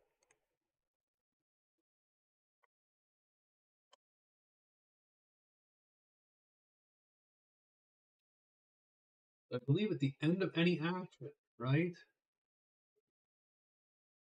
Monsters block the active, unhidden, unblocked hero if they're in the same thing at the end of any action. Done. So that means that the rogue going first could get the other the sorceress blocked, actually. So he is going to sneak right now. That puts him in Sneakville, right? So he is sneaking. End of an action. He's got a roll, and that misses. So the creature doesn't get him, and the creature doesn't get her either. So both of them are unblocked. He's going to take his free loot now. So he's going to take a free loot because he has it. He gets the grabby hands. That's going to give him the last treasure in the chamber, which is the Shield of Defiance, which he can wield with the might here that he has. Okay. Now he has to roll again. He is not found. Is the sorceress found? No, she is not. Oh, wait. She might be found because she is not sneaking, I don't believe. At the beginning of the day, I don't think you're by default sneaking, but she is sneaky and stealthy as a halfling. She is unblocked. Done. Now she's probably getting a little pissed at him because she would like to take a turn also, I suppose. Now those are two of his. He has used one move specifically. He has looted, which is a freebie. I think he's going to move.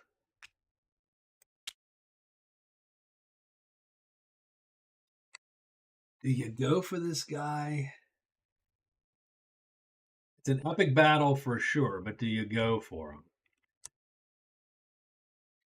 You'd have to hit him twice, and then that third hit, you could go for the gut there. You could go for the throat. And if he's playing, and if he's alerted, he could still be pretty defensy doing it.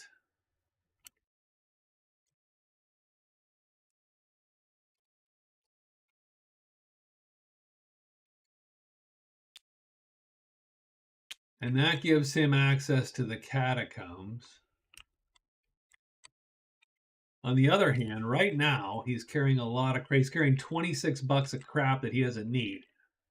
So I think he's just going to move to here, which is going to put him down to 3 actions. So that's a move, and he has one more action remain. Right? He snuck and he moved, and a free loot. So he's going to go that way. Done. So the rogue is done. The knight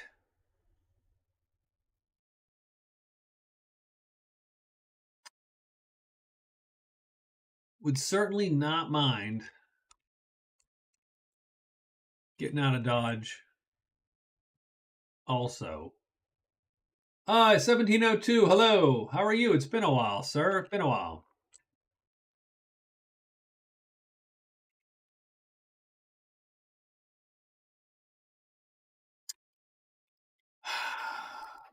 The knight doesn't have as much to show for his, he has some fame for sure. Not quite as much to show for his lost armor. He is at the Horde. The Horde still has 6 treasures left. So I definitely think the knight is going to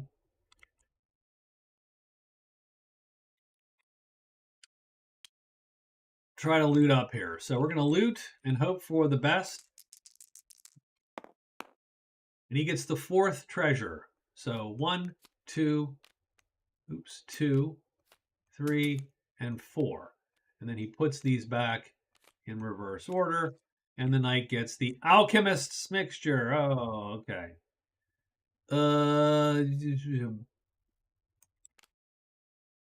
So it's what? A one-time use? Permanently replace one color magic with another color magic. He doesn't really care.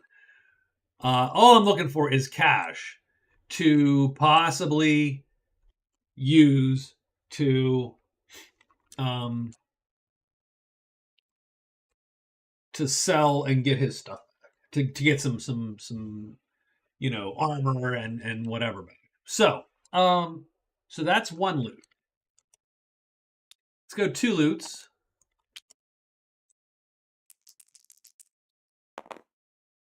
Fourth treasure again. 1, 2, 3, and 4. Spell scroll. That's fine. That's fine. Just gonna put that in the backpack. Let's do 3 loots. 1, so he gets the top treasure. So he's gonna put these back like that. Quick ring. The quick ring is, what does it do? It is increases the maneuver speed of the hero. Placing a brown cube here increases the maneuver speed of the hero by 1. So it is effectively another slot on his sheet. So he now has potentially the ability to place 2 move cubes instead of just 1. So that's sort of cool. So he has that, and now he's going to sneak for his last turn to make sure he is hopefully not found by anything that comes, and he is done. And now it's the sorceress's turn.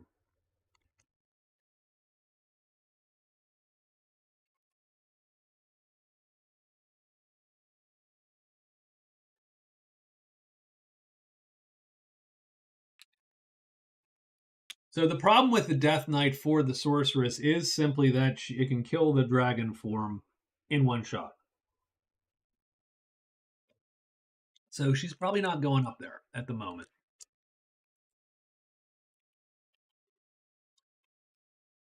She is going to continue her.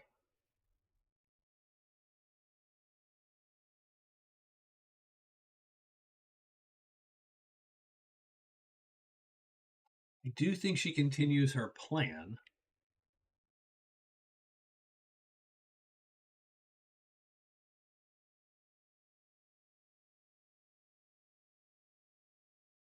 So how does she continue the plan? I say she goes.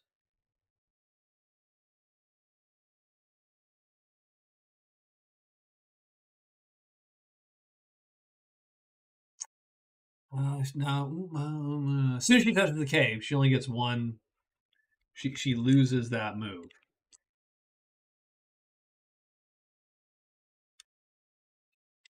I say she goes. So she's going to do 1. So that's going to give her 1 more of these. So 1, 2, and 3. Now, first thing is she has to draw a chit there, and it is an item. So she grabs an item from the box there, and she gets the Morning Star. Oh, not useful for her, but she's putting that right down there. It is strangely useful for her if she decided to wear the Cape of Alteration. She could literally play 4 freaking brown cubes there instead of red cubes and do all the damn damage ever. But probably not where she's going with that. Nonetheless, she does pick up an item. She goes 1, 2, 3. That's all her moves. So the item is there. I'm going to put it here so that we know that it's been drawn. And that is her day. I think so. That's it. So that's everybody's day. We are now going to roll the summoning dice to sort of figure out what's what.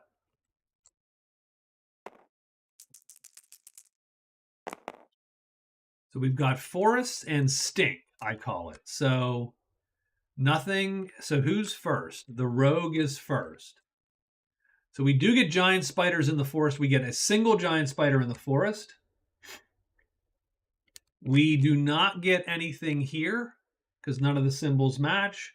We do not get anything here, but we do get a single giant spider in the forest with our guy. He immediately has to roll a hide check. He is sneaking. He is not found by the giant spider. I don't know if that is a combat that he would take. Let's take a quick look at the fight here. Giant spider either does not a bunch of damage or a ton of damage. Having said that, we have a lot of armor. We have a lot of armor. And on this side, we can just keep the shield up and keep bopping that and keep that up. On this side, we'd probably do something like take the helm and let him destroy the helm. Take the leathers and let him destroy the leathers and keep the shield for as long as possible. Oh, and the Shield of Defiance, I didn't note, is an epic. So we need to do 1, 2, 3, 4, 5. He gets more points because of that, right? I think we're going to fight the giant spider. So I think we come out. We become seen by the giant spider and are challenged by the spider. Now we have to play our cubes. And the giant spider is always pretty slow. So I can go 1, 2, I have to play at least one, but I can play two in there and kill him in a single hit. His attack is never going to be...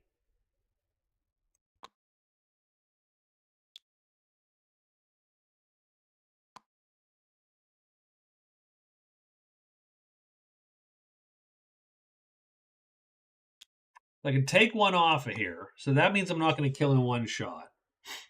But that does give me two to play.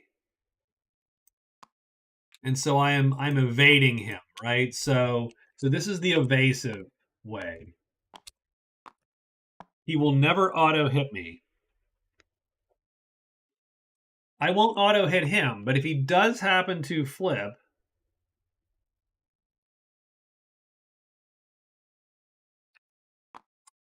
now the other way to play is this way. So 3 and 2. So no defense at all. Now what that means is that I have a 44% chance to hit him. And if not, he auto hits me. And he's going to wound me. But if he flips, I kill him. Because I'm going to auto hit him for 2 damage. I think I'm going to play like this. So the first thing we do is roll to see if this guy flips. And we're looking for a flip. We want a bat symbol. We don't get it, so he does not flip. Our attack goes off first. We have to roll to hit him. We hit on any kind of symbols. Both have to be any kind of symbol because we match his speed. We get 2 symbols. That is a hit. We do 2 damage, and he is dead in 1 round.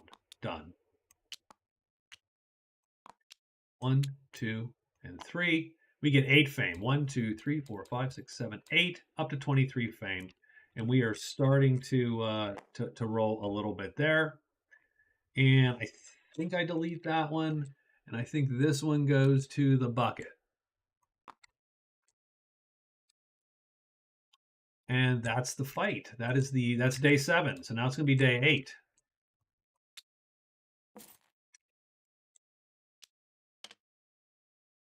And now the rogue with just a couple items. So the nice thing is you can look and see this Belt of the Beast makes the rogue way better because it allows him to really utilize this short sword.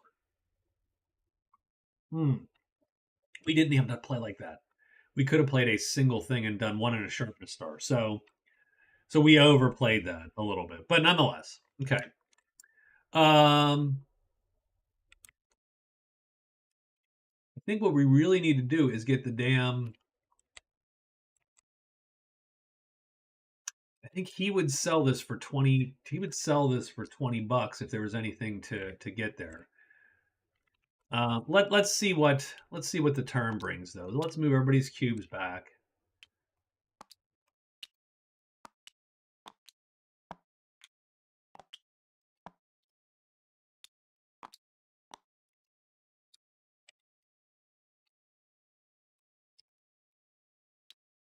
So the knight goes first, and then the rogue, and then our sorceries.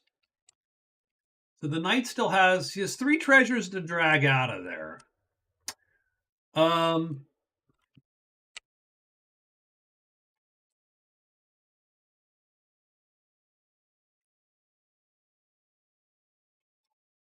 sorceress did get her last thingy there. So 1, 2, 3. I think she has completed the quest all but she got Spelunker done, but she has to return to the mine. What that means is she will cast tonight. She will cast her shapeshift to turn into the dragon again, regardless if there's combat or not. So she has done that. So I wounded the chit, and she's gonna fly back 1, 2, 3, 4 probably, and end up in the sanctuary somewhere. That's her goal. She just has to avoid combat on the way, which I actually think is not going to be that hard. So knight is first, no matter what. So let's go with the knight here. So the knight either has to get out of dodge, and with no armor, getting out of dodge is not a bad idea.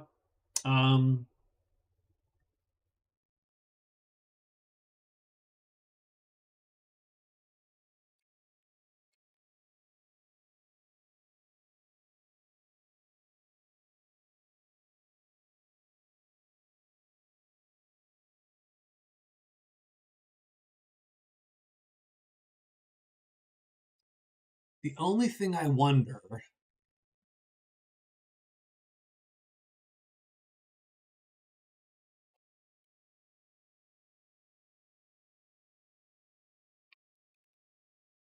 The only thing I wonder...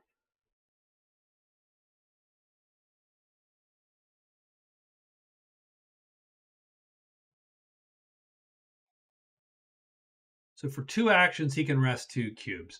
So I think we're going to rest for 2 actions. That's going to heal both his cubes up. So that makes me feel just the tiniest bit better about what we're doing. Then we're going to loot. Again, we're going to hope to get something pretty low. Nope, we got a 4, so that's not enough. And we are going to sneak one last time here and stay there. So he is done. The rogue... I think the rogue's trying to get to the keep, right? Because yeah, he's holding on to a ton of cash. So 1, and he does get to draw a token, and it is the secret cash. And well, okay, so that's 1 move. We're gonna search for the damn secret cash. So yeah. Big roll, nothing. So 1 move, 1 search. We're doing it again. No. We get 1 more shot, and it's giant spiders and orcs. So we're going to roll it. We're going to search 1 last time, hoping that we can run from whatever shows up. Oh, timeout. Ah, jeez. This is what it was, right? I only have to roll that die. So I can just try. So ignore that. No, we still fail. So we are done. And now the sorceress is going to go. So the sorceress has completed her spelunker. She has to go to 5 caves, which she did. Now she's going to fly 1, and she lands in a random clearing, but it doesn't matter. 2, random clearing, doesn't matter. 3, random clearing. 4, this one matters, actually. 3, so she ends up in clearing 3. So she ends up here. And that's her day. She just moves. Done. And nothing appears. And that is her day. So now we roll the summon dice just to see if anything appears on our guys here. I think the rogue is first. And it's plains and bones and nothing. And plains and bones, nothing. So super quiet right now. And that's good. That's good for our team here.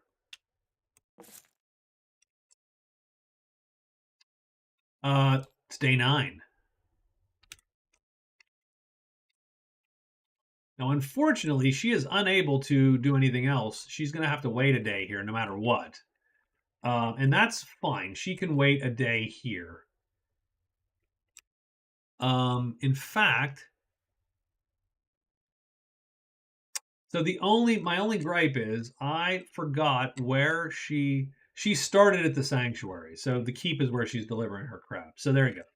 So let's draw. It's the night first.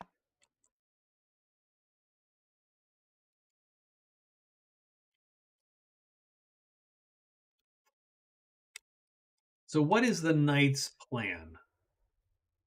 Other than getting his chips off of the board here, what's the knight's plan? Knight would like to sell this spell scroll. He would consider selling either of these weapons, and probably the garb of the gift. So he could be talking 20 to 30 gold. That might get him to buy maybe some armor. He feels rather naked without it. There's 3 treasures left. He could keep trying those treasures.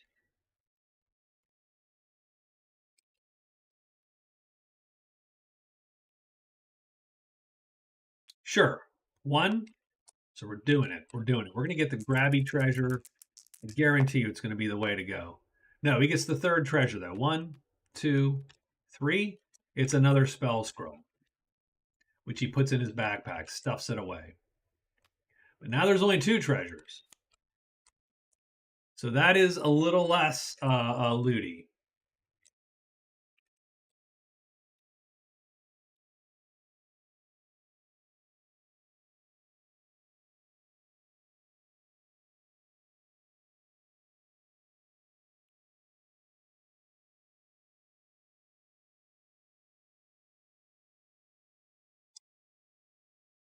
I think, even though the deep treasures are the good ones, I think maybe, well, you know what? If we're gonna have to suck up, we're gonna have to suck up a. We're gonna loot again, because if we're gonna have to suck up a bad move, a turn where we roll to see if we get stopped, we might as well try to loot. And we do. We get the first treasure in the pile. We get the Bejeweled Helm. So that is cool, the Bejeweled Helm. This does armor. It's a little valuable. That's our loot. I'm going to hide, sneak, and alert. I don't want to sit there and try to roll for the lowest treasure, and that's it. So he is done. Sorceress. She is going to rest 3 actions and bring back her 2 cubes. And she is done, but she's going to trade because I think someone's here, right? It is the Smith is here. So she is going to use a trade phase finally to search the Smith's stuff. The Smith, he has the Potion of Might. He has raw material. Deliver the raw material to the Smith.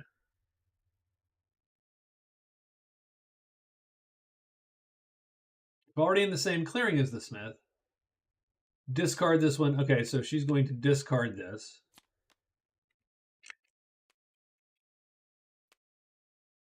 And draw a new mission. So she will, and drop it in there. It's giant in her. Kill 2 giants. I don't think he has anything. That's not bad. That is actually pretty good, even for her, because it helps her the movement. So I think what she's going to do is use then the last of that this action to sell, and she's going to grab 18 bucks.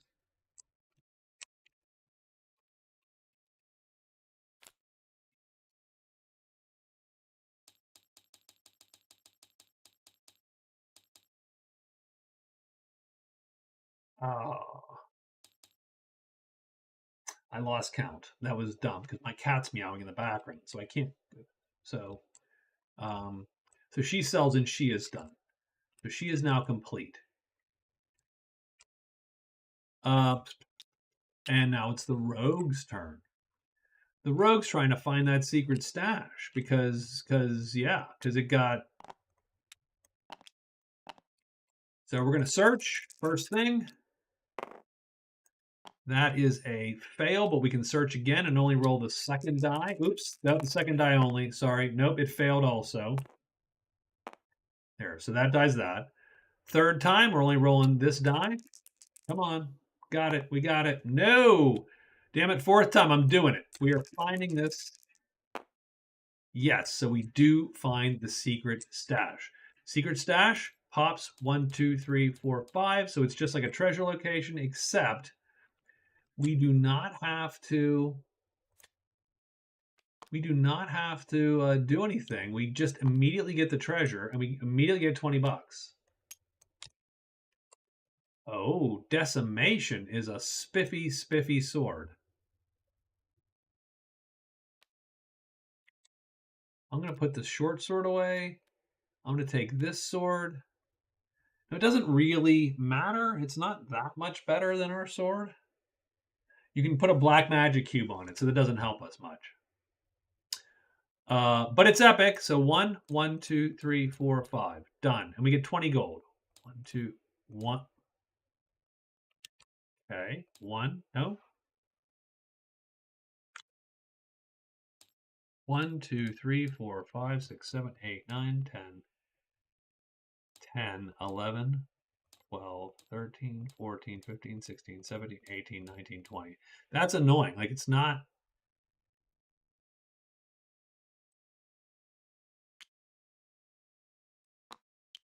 Oh, I see. Yeah, okay. Got it. It's sort of overlapping this in a weird way. Okay, that's my fault. That's my tabletop sim screwiness. Okay. So yeah, that is the rogue's turn. And the cache is done now. It has been fun. Now, mind you, it's still there because the bandits could come up. The bad guys could show. That's everyone's day. And now we roll summoning dice. And we're going to get Stink for kobolds, which I don't think pops. We're looking for the knight. The knight is good. Sorceress is in a safe spot. I think he's good. He is good too. We are done. It's day 10. Bam. Okay.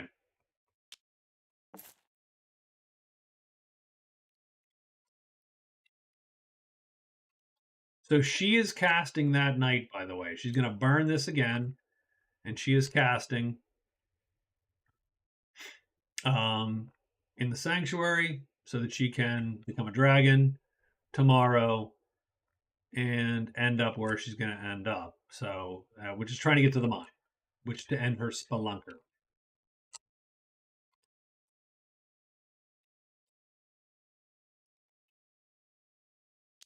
One, two, and three. So the rogue is going to go 1, 2. I don't know where that is just a woods thing there. So he ends up in the woods in the keep, right? So he goes 1, 2. Is there anyone in the keep? Because he's the first guy to touch the keep. And it is empty, and the scholar is at the keep. So we do have the scholar with which to trade. So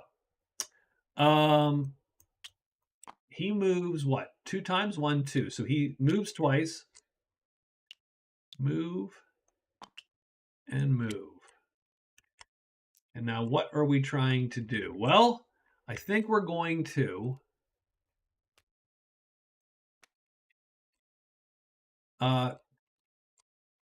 use our trade phase to check out the scholar.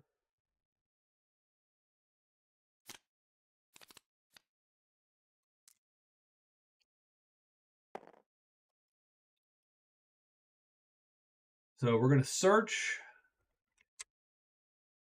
We have 4 treasures. No, that didn't work. 4 treasures, 2 items, 4 missions. Oh, do we not have enough missions? No, we still have missions. We got 4 missions. We have no items. We have items. Presumably something happened to the items when we cheesed the deck somehow. So now we're not getting those set up properly. So that sucks, but okay. So let's take a quick search.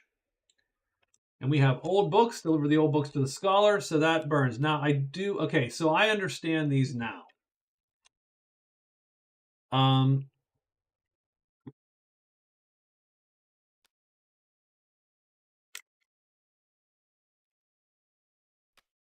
These are literally just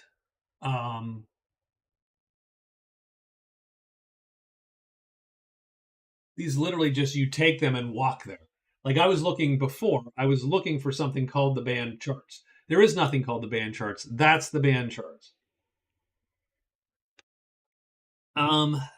Makes that a little less fun. I think the mission variety could use a little jazz, to be honest with you. But that is just me. We got a battle axe. We have an earthen cincture, a tome of nature, belt of expansion, and a potion of energy.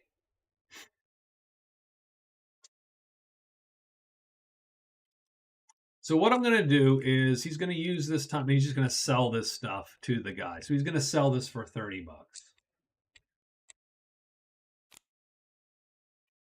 So he's just going to take $30. And 10. We have $69 now. don't think he wants anything from the scholar, like, if I'm to be honest.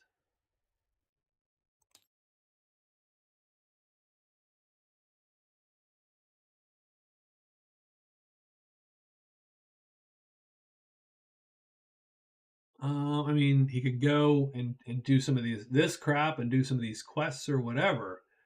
I don't know that any of this. Loot a treasure from the catacombs and the altar. Complete the mission at the mine and remove the treasures from the game. So that sucks a little bit. The astrologer is way down there at the mine, which he can certainly get to, but it's a bazillion miles away. I suppose he could buy the Belt of Expansion, but I don't see that we have enough. I don't really even see that there's enough of these items, these tools in the game to make that actually worth it. You could actually end up with 2 green cubes, but then you'd still have to learn a spell, which you don't know where that is at the moment. So I think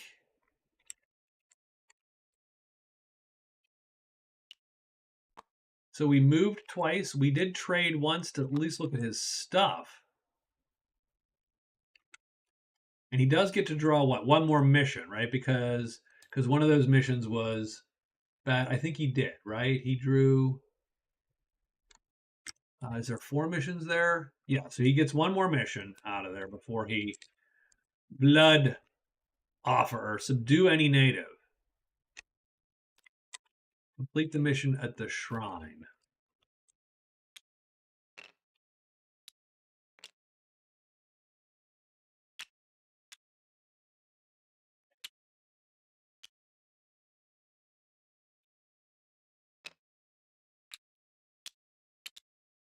I mean, I don't think he's quite. Yeah. He can only do 2 damage to the knights.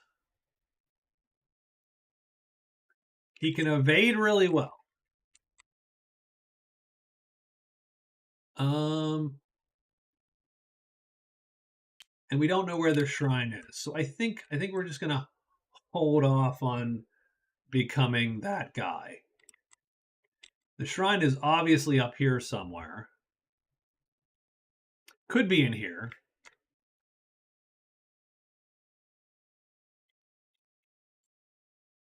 So we've spent 3 of our moves.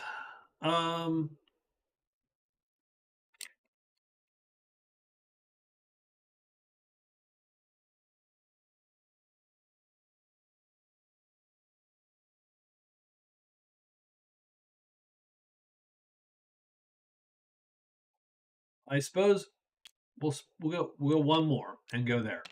Done. Okay, and he is done. The knight is going to go like this. He's going to. The knight is going to step through the gate.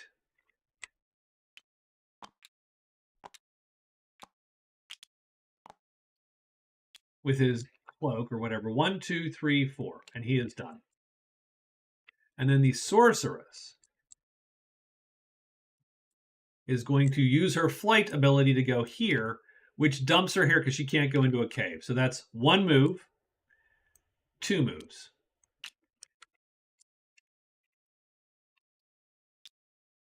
She only gets 3 phases this turn because she's moved twice, and she is going to use a trade phase to turn in Spelunker.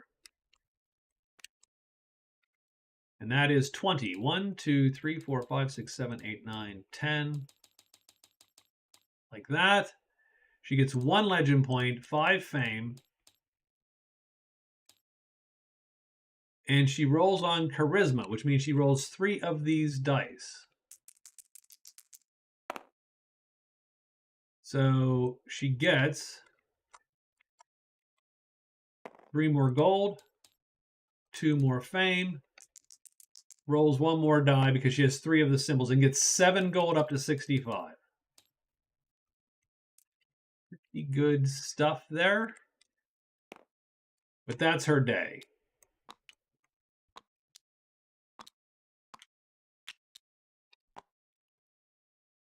I believe that's everyone's day. And we do have to roll only for this guy. So it's all caves and treasure sites, but nothing.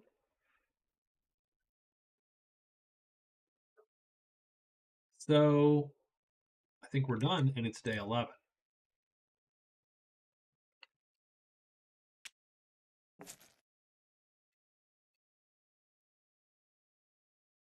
I can clean these up, these little chips now. 3, 4, and 5. She doesn't need them anymore.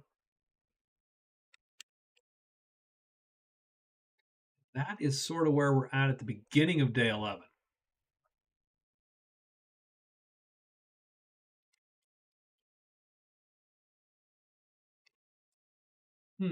I do need to just figure, so I do need to sort of rethink. Well, I think the knight's gonna. I mean, he has a long walk, but it's 1, 2, 3, 4. So it's not super long. All right, let's get this done here. Let's get a little bit more going. So the knight is first, and he's gonna go 1, 2, 3, 4. He is done. The sorceress. She's going to trade once. It is the astrologer and the crone. Ugh.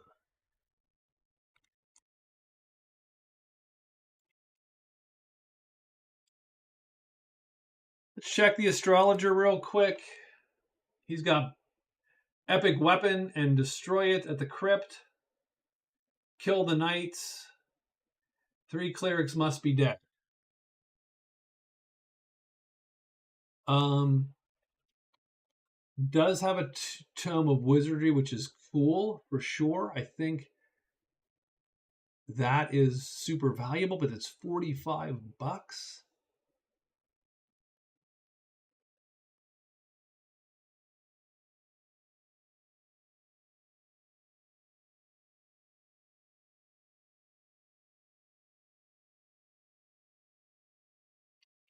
Three clerics. 3 clerics must be dead. Let's take a quick look at the 3 clerics must be being dead.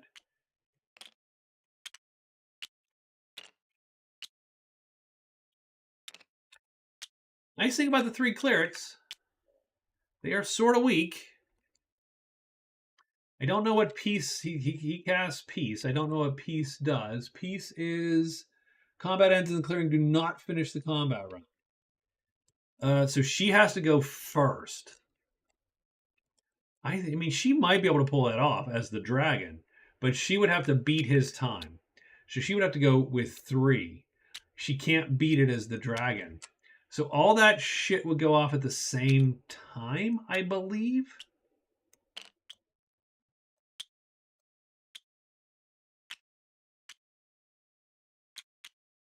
So maybe she gets the shot anyway because it's the same time. And literally, she'd breathe fire as she did it. She could, if she wanted to, she could take that evil mission.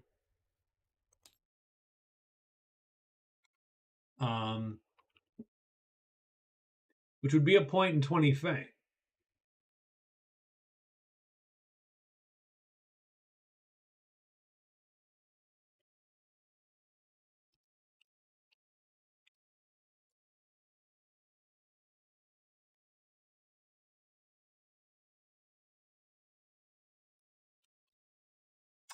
On the other hand, so what she's going to do with her trade phase. So this really, I'm literally dickering over her trade phase. Let's try to roll for the Tome of Wisdom here, or the Tome. What is it? The Tome of Wizardry. That gives her a cube. Done. I like it, right? So, okay, Tome of Wizardry. $45. The astrologer likes wisdom. She is pretty wise, so she's going to haggle. So she needs to roll. Nope, he shuts the door. He is done with her. He kicks her out right then and there. So no more trades today. So she is done trading there. She'll trade and go to the crone. Right? Might as well at least see. The crone has Yeah, crone has some stuff, right? The crone has Alpiner, food and ale, so she's at the mine, so she'd have to go to the sanctuary. That's a long haul, by the way. Or she'd have to kill the Goblin King. Maybe doable. However, spell books, yes.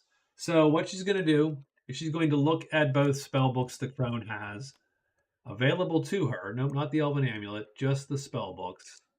So what she's allowed to do is she's allowed to draw the spells because that's what determines the cost. So 1, 2, 3, and 1, 2, 3. So it's the total sum of the costs. So the total cost of that's 11 and 5. Now the problem with the 5 one is, yeah.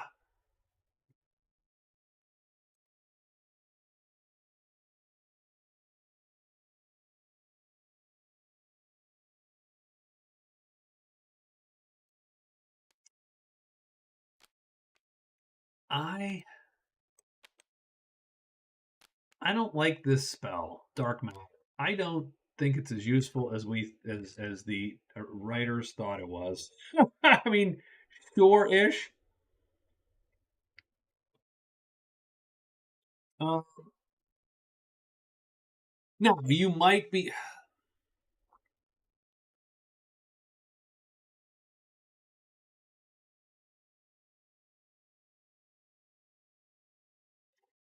especially if you're solo.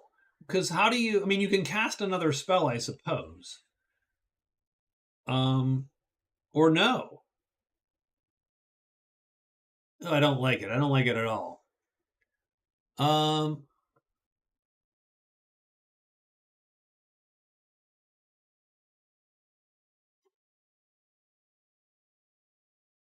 so these spell books are a little bit of a wash. This is going to cost her 33 to buy. She could get it down to 11. The crone respects intelligence. She has 3 intelligence. I don't want to spend 33 bucks on that book. I want to spend it on the thing that gives me a cube of my choice. The cube of her choice could be used to learn Envenom because you could get a gray cube. So she could get 2 points out of this thing. So I think what we're going to do, so these are the Crone's books.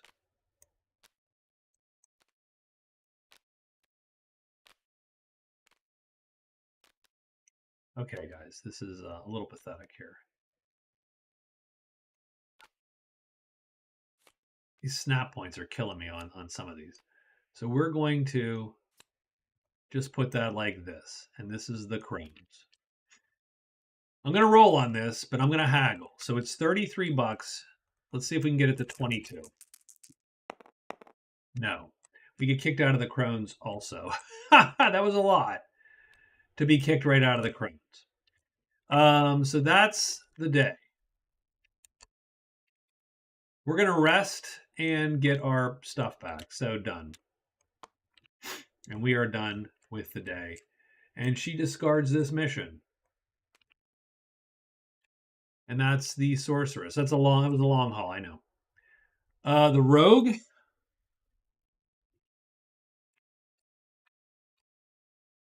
Gonna go 1, 2, 3, 4 to the keep.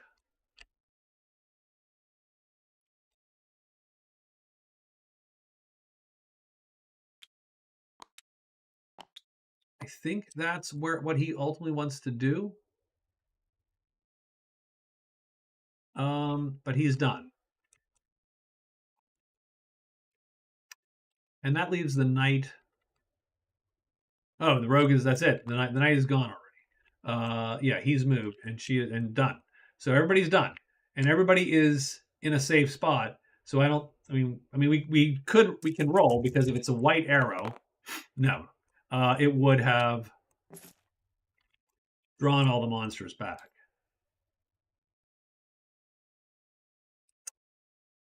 So, okay, let's do day 12 here since everybody is sort of in putzing around. So the rogue is here with the smith. So the rogue is going to spend his trade action to take a quick look at the smith's crap.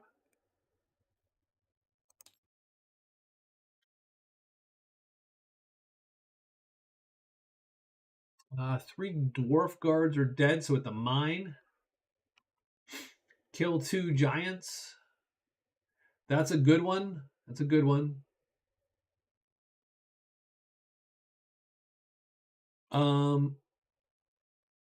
That's a good one. Counts as 1 action cube in an existing maneuver speed box. Does not add a maneuver speed box. I think that's pretty good. I think so. What we're going to do is we are going to use our buy phase to try to buy that from, who is this? This is the Smith, right? Yes. So for 27, we're going to try to buy this.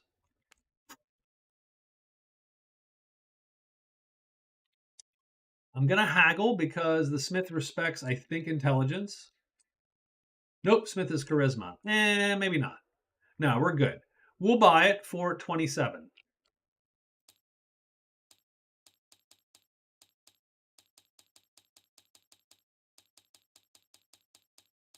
Done. And we take that and put it in our boot slot. So now we always have one of these filled. This is auto-filling. So we only have to play 3 cubes to get that entirely full with 4. I think that is even better for us. And he is actually just rocking the stuff there. So that is the trade phase there. Mission-wise, does he have, hold on, let's see what missions, how many missions does he have? He should have 2 missions. So if he only has 1, then we need to redraw 1. He has 2 missions. He has Giant Hunter, and he has Kill the Dwarves. Can we hunt giants? I'll bet you it's not that hard. I mean, it's not. Yeah, we're going to take Giant Hunter. So he will spend another trade phase to take Giant. No, he can just do that in the same trade phase he buys. So I'm not going to redo that. I'm going to pretend he did that. Done. So he's going to take Giant Hunter and then draw a mission and put it in the Smith. So that is all his single first phase. Now, where the hell do giants appear? Over here. That's a bit of a haul, though, right? This way.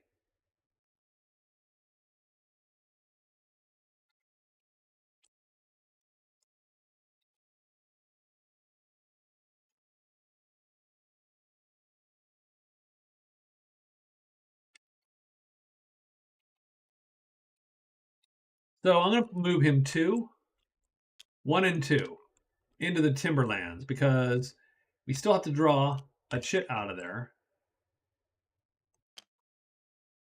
And it's an item. So he gets a freebie item. So, okay. Again, not my favorite, but let's do it. And he gets a shield. Puts that in his backpack. And he is done. With that, that's a move.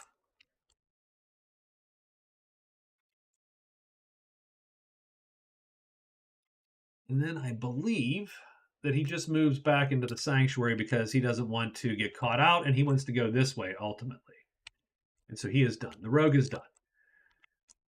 The knight takes 2 moves to go to there. And then he has the scholar to talk to. And the scholar has some good shit.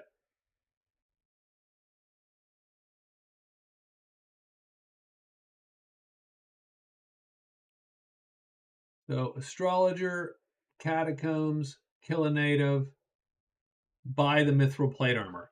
26 times 3 is a lot. 78 bucks. I don't think we have 78 bucks. No, we still only have a buck. So we look at all that crap. So we're going to look at this spell scrolls here to see what their price is.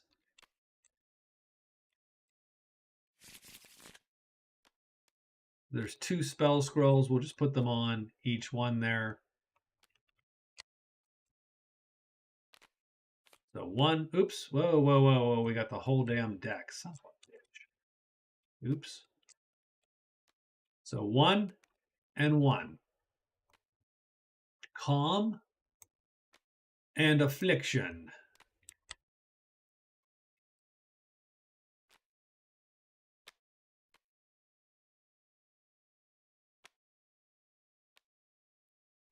So I think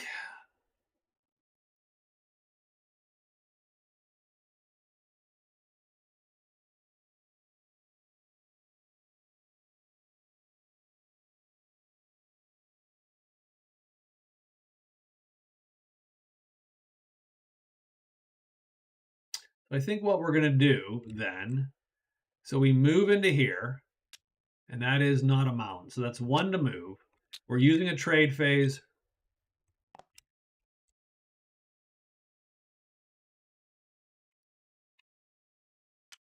We're using a trade phase right now to talk to the guy.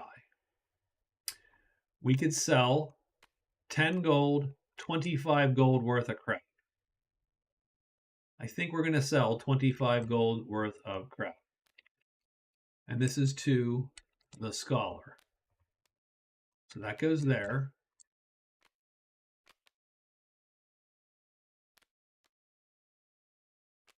And you really have to work to find the spot where it's not going to snap. Because they put awkward grid snap points are all over this board. And that's great. I wish the cards weren't. Oh, they're not on the grid. Okay, well, there you go. Okay. I don't care anymore. We'll just put those there and there. And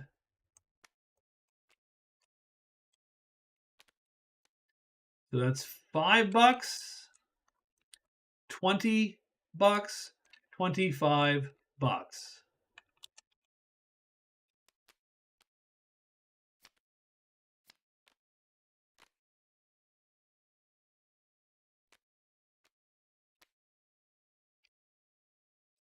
So the knight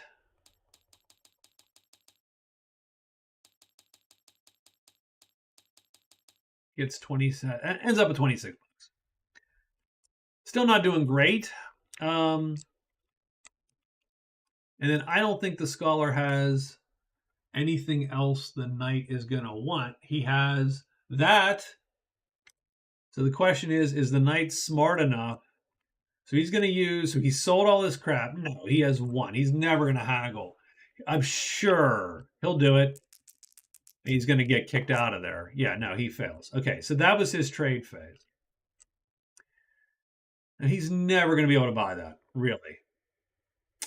He might be able to go to the shrine and do something.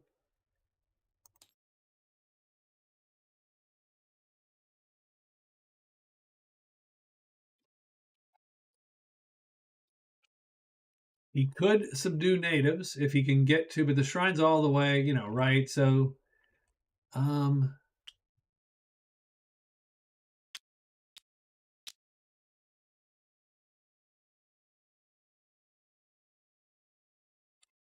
that's 2 turns.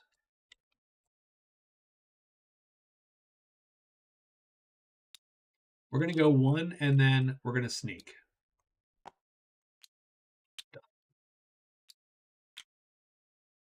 Finally, it's the sorceress. What is she going to do? Keeping in mind that she is talking to the astrologer and the crone. The astrologer actually has stuff that she wants, right? No, that is...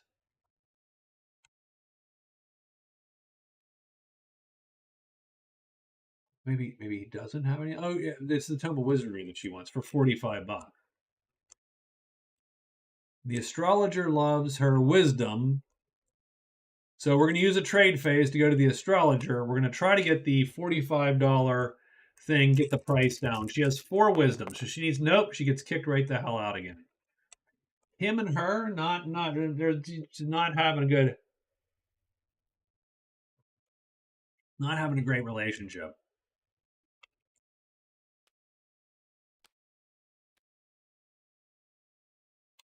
In the meantime, those books,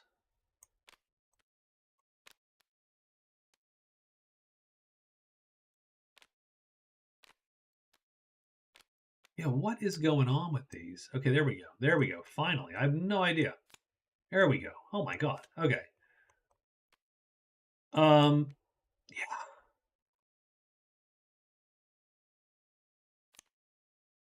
Good. Okay. So, man, I don't even know what to do with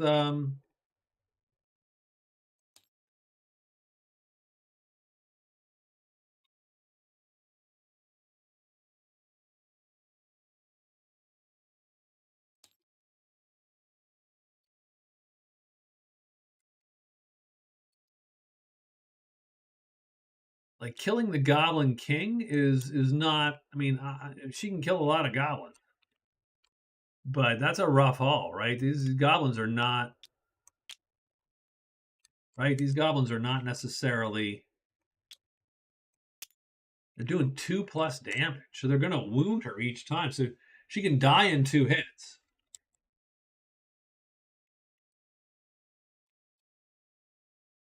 And even as the adult dragon, she's not particularly sturdy. So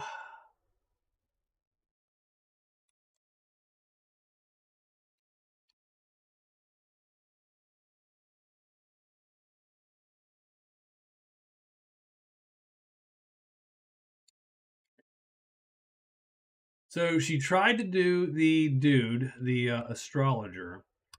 I think she's going to trade again with the crone.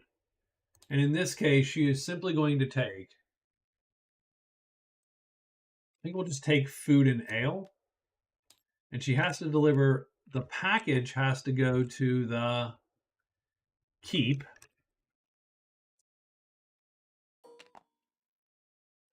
And then this has to go to the sanctuary.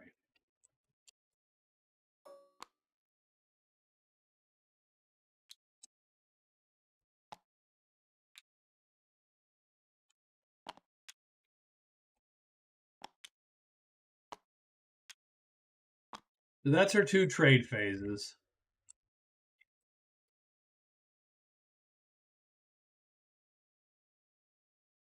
And she only gets 3 phases because she's in the dark.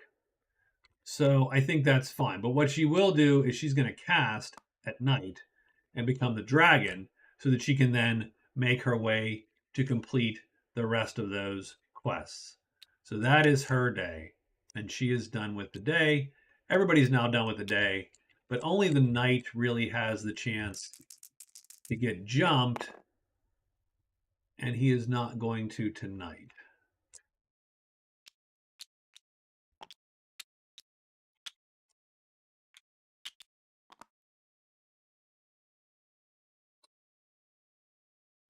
Okay. Not bad.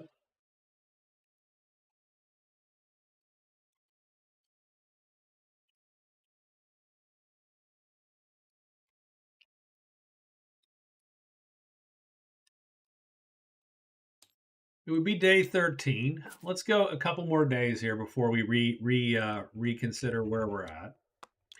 The sorceress is going to go. So she has the sanctuary to deal with.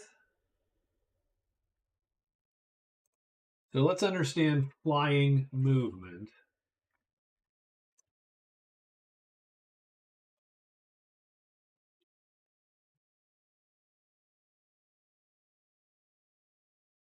Yeah. So, okay. So what she's going to do is she is going to fly.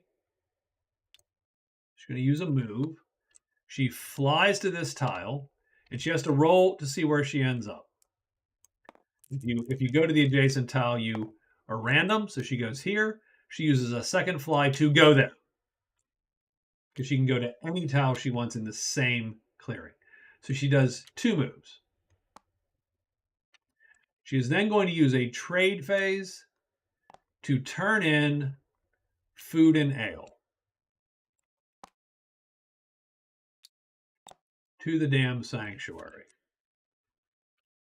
That gets her 7. 1, 2, 3, 4, 5, 6, 7. She then rolls charisma, 3 dice worth, to get her extra credit. And she gets 8, so up to 80 gold, and 2 more fame. And so that is her 3rd turn there, trading. And we'll 4th turn trading just to see if the Smith has anything that she wants to do. And I think he has, 2 missions only? Kill treants or kill dwarves.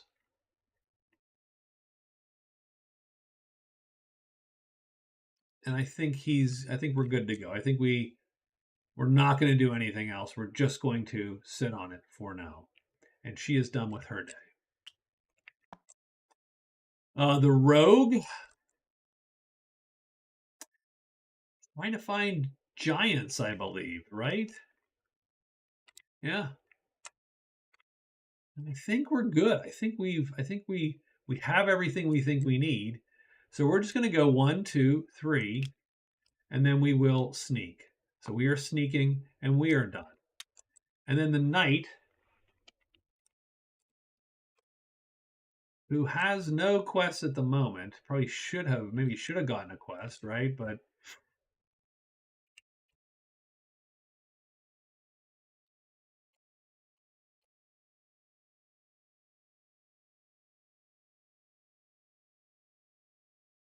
is going 1, 2, 3, 4, and he's going to end up at the sanctuary.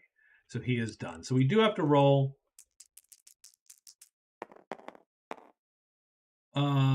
for bones and trees, and we get nothing. A stink and trees, and we get none of that.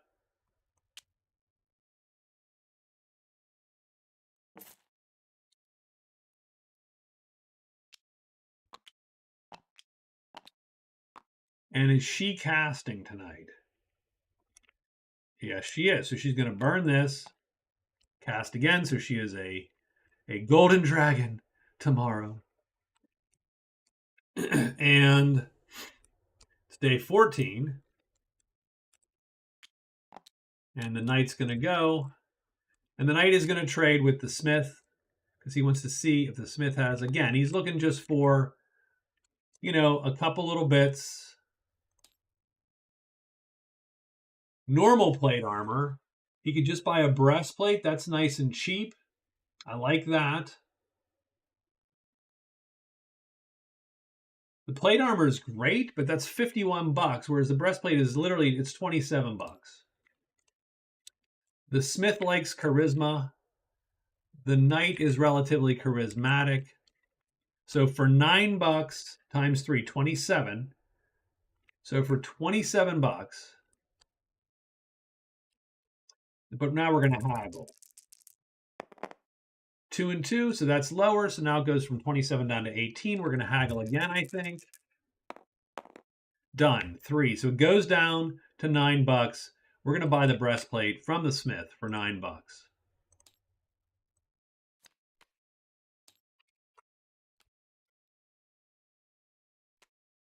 So that puts us in, I think, a better spot. And he is happy. Now he's happier. And now he's like, yeah, that's what I wanted, right? I wanted to get all that done. He can also look and see if the smith has any quests that he wants. In the meantime, he'll take kill 2 treants. Done. So that will be his quest that he takes from the smith.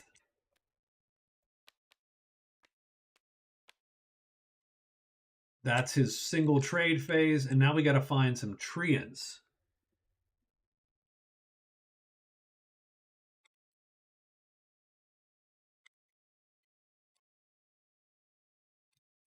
They are way, way, way ways up there.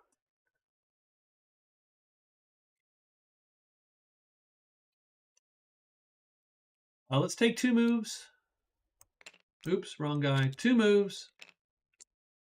And we will sneak. And we are done.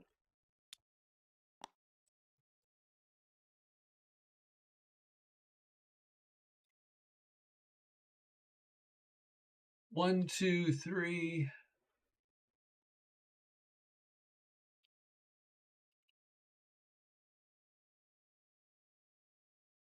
What are we going to do? I'll tell you what. So the rogue, he's trying to get up to where giants are. So 1, 2, 3, and he will sneak. So he's sneaking done. That is exactly what we wanted. She is flying. Keep that in mind. She's trying to get to the keep. So 1, lands somewhere.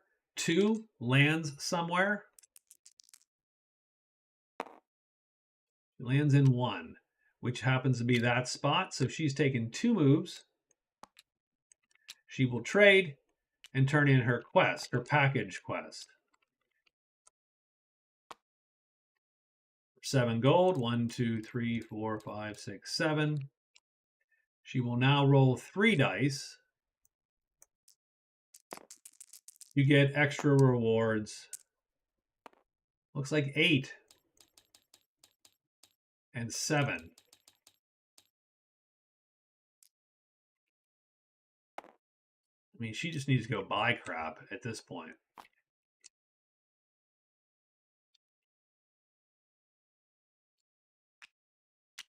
And that's the end of her day.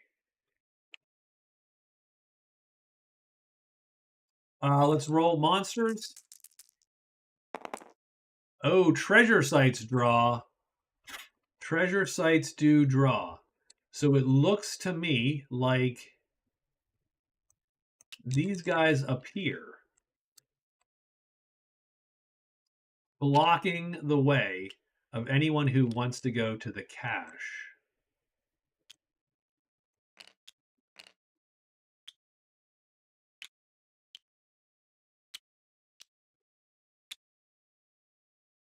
That's rough. That's rough on our boy here.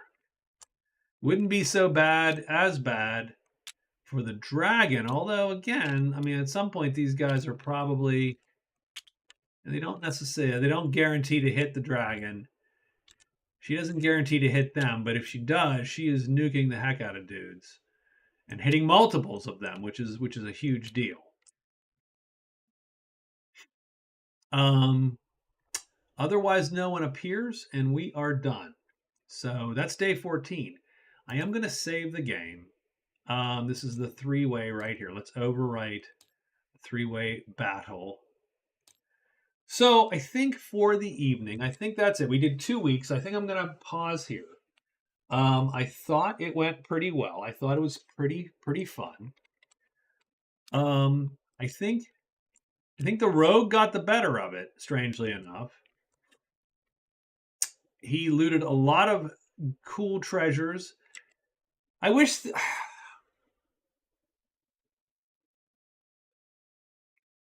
I mean, look, this sword is not great for him, but it'd be great for someone else. And if he could get, obviously, if he could get some treasure to get black magic or get the one that changed magic from one type to the other, I think he would take that.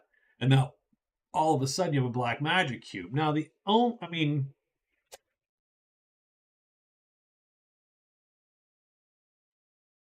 with one caveat, that would be a cool use for enchanting too, would be that if you were in an enchanted tile with black, that it would power that sword. That would be sort of cool too. But nonetheless, I mean, it's going. Now I could definitely see this game going faster. Hey Edgar, what's up? What's up, man? Yeah, it's late. It's not super late for me, but it's getting there, and my neck's a little stiff, so I'm gonna probably call it soon. Now, after a quick summary. Thanks for hanging out, Edgar, and I do appreciate you watching the Magic Realm videos. At some point in time, I don't know how far you are, but at some point in time, I actually make cards and chits and stuff, so the games get a little less clunky. I probably make no less mistakes. My density of mistakes is probably about the same. But there are some chits and cards that end up getting made as we go forward. So in any case, I think playing two-handed took me so long. I don't know. I mean, it's pretty. I don't know. This game especially is pretty straightforward, especially not having to write the moves, right? You're just making the moves as you go. So there's not this super planning thing. You can sort of just walk it through. What does not bother me about this game, but what does slow it down is the fact that because you are not because you're not planning the move out ahead of time, you are continuously interrupting yourself. And when you play 2 or 3 or 4-handed in this game, I think that causes you to potentially lose your place more. So I do think that's a flaw for me doing this here, is that you do have to be a little bit wary of, oh, the sorceress moved into a thing, so now you draw a tile, so now something happens, so now, oh, you looted, or whatever, and like, it's just a lot more stuff happening during the turn. So anyway, thanks a lot, Edgar. I will talk to you later, and again, please feel free to fire comments off, and I'm happy to chat and so on. So anyway, I'm going to say good night to you all. I do thank you guys for hanging out and watching. Ekted, thanks for commenting. Andre, 1702, and Edgar, I appreciate the chats. I'm going to save this game. Let's complete it this week. I don't think I'm scoring very well. I don't think I'm doing a very good job of scoring points. So I do need to think about, what the plans are. So we got 8 to 5 to 7. And I do feel that the monsters have dried up. So I'm not sure. And then you got these mountains up here. And I think mountains now overtake caves as the clunkiest thing to go through. I think mountains are the worst to get through. Because they take 2, that is just so big a chunk of what you're doing. Yeah, thanks, man. Thanks for the nice comments. I will talk to you hopefully later on, okay? And see you again hopefully in one of these live ones.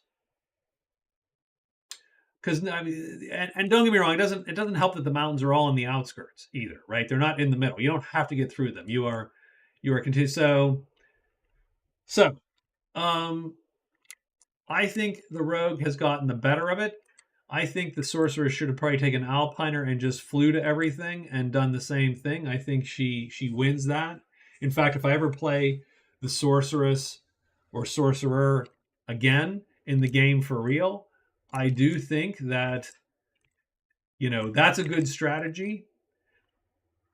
I don't love the mission variation. There's not a lot. A lot of it's just go to this next place and go to this place and go to that place. And I think I want a little bit more jazz in there, if I'm to be honest. I just do. I think I want, more missions that do stuff a little bit, and not a lot of. I mean, they don't. And I get it. That's not that game. And I am partial, of course, to my own stupid Magic Realm variant, but I would like to see a little bit more.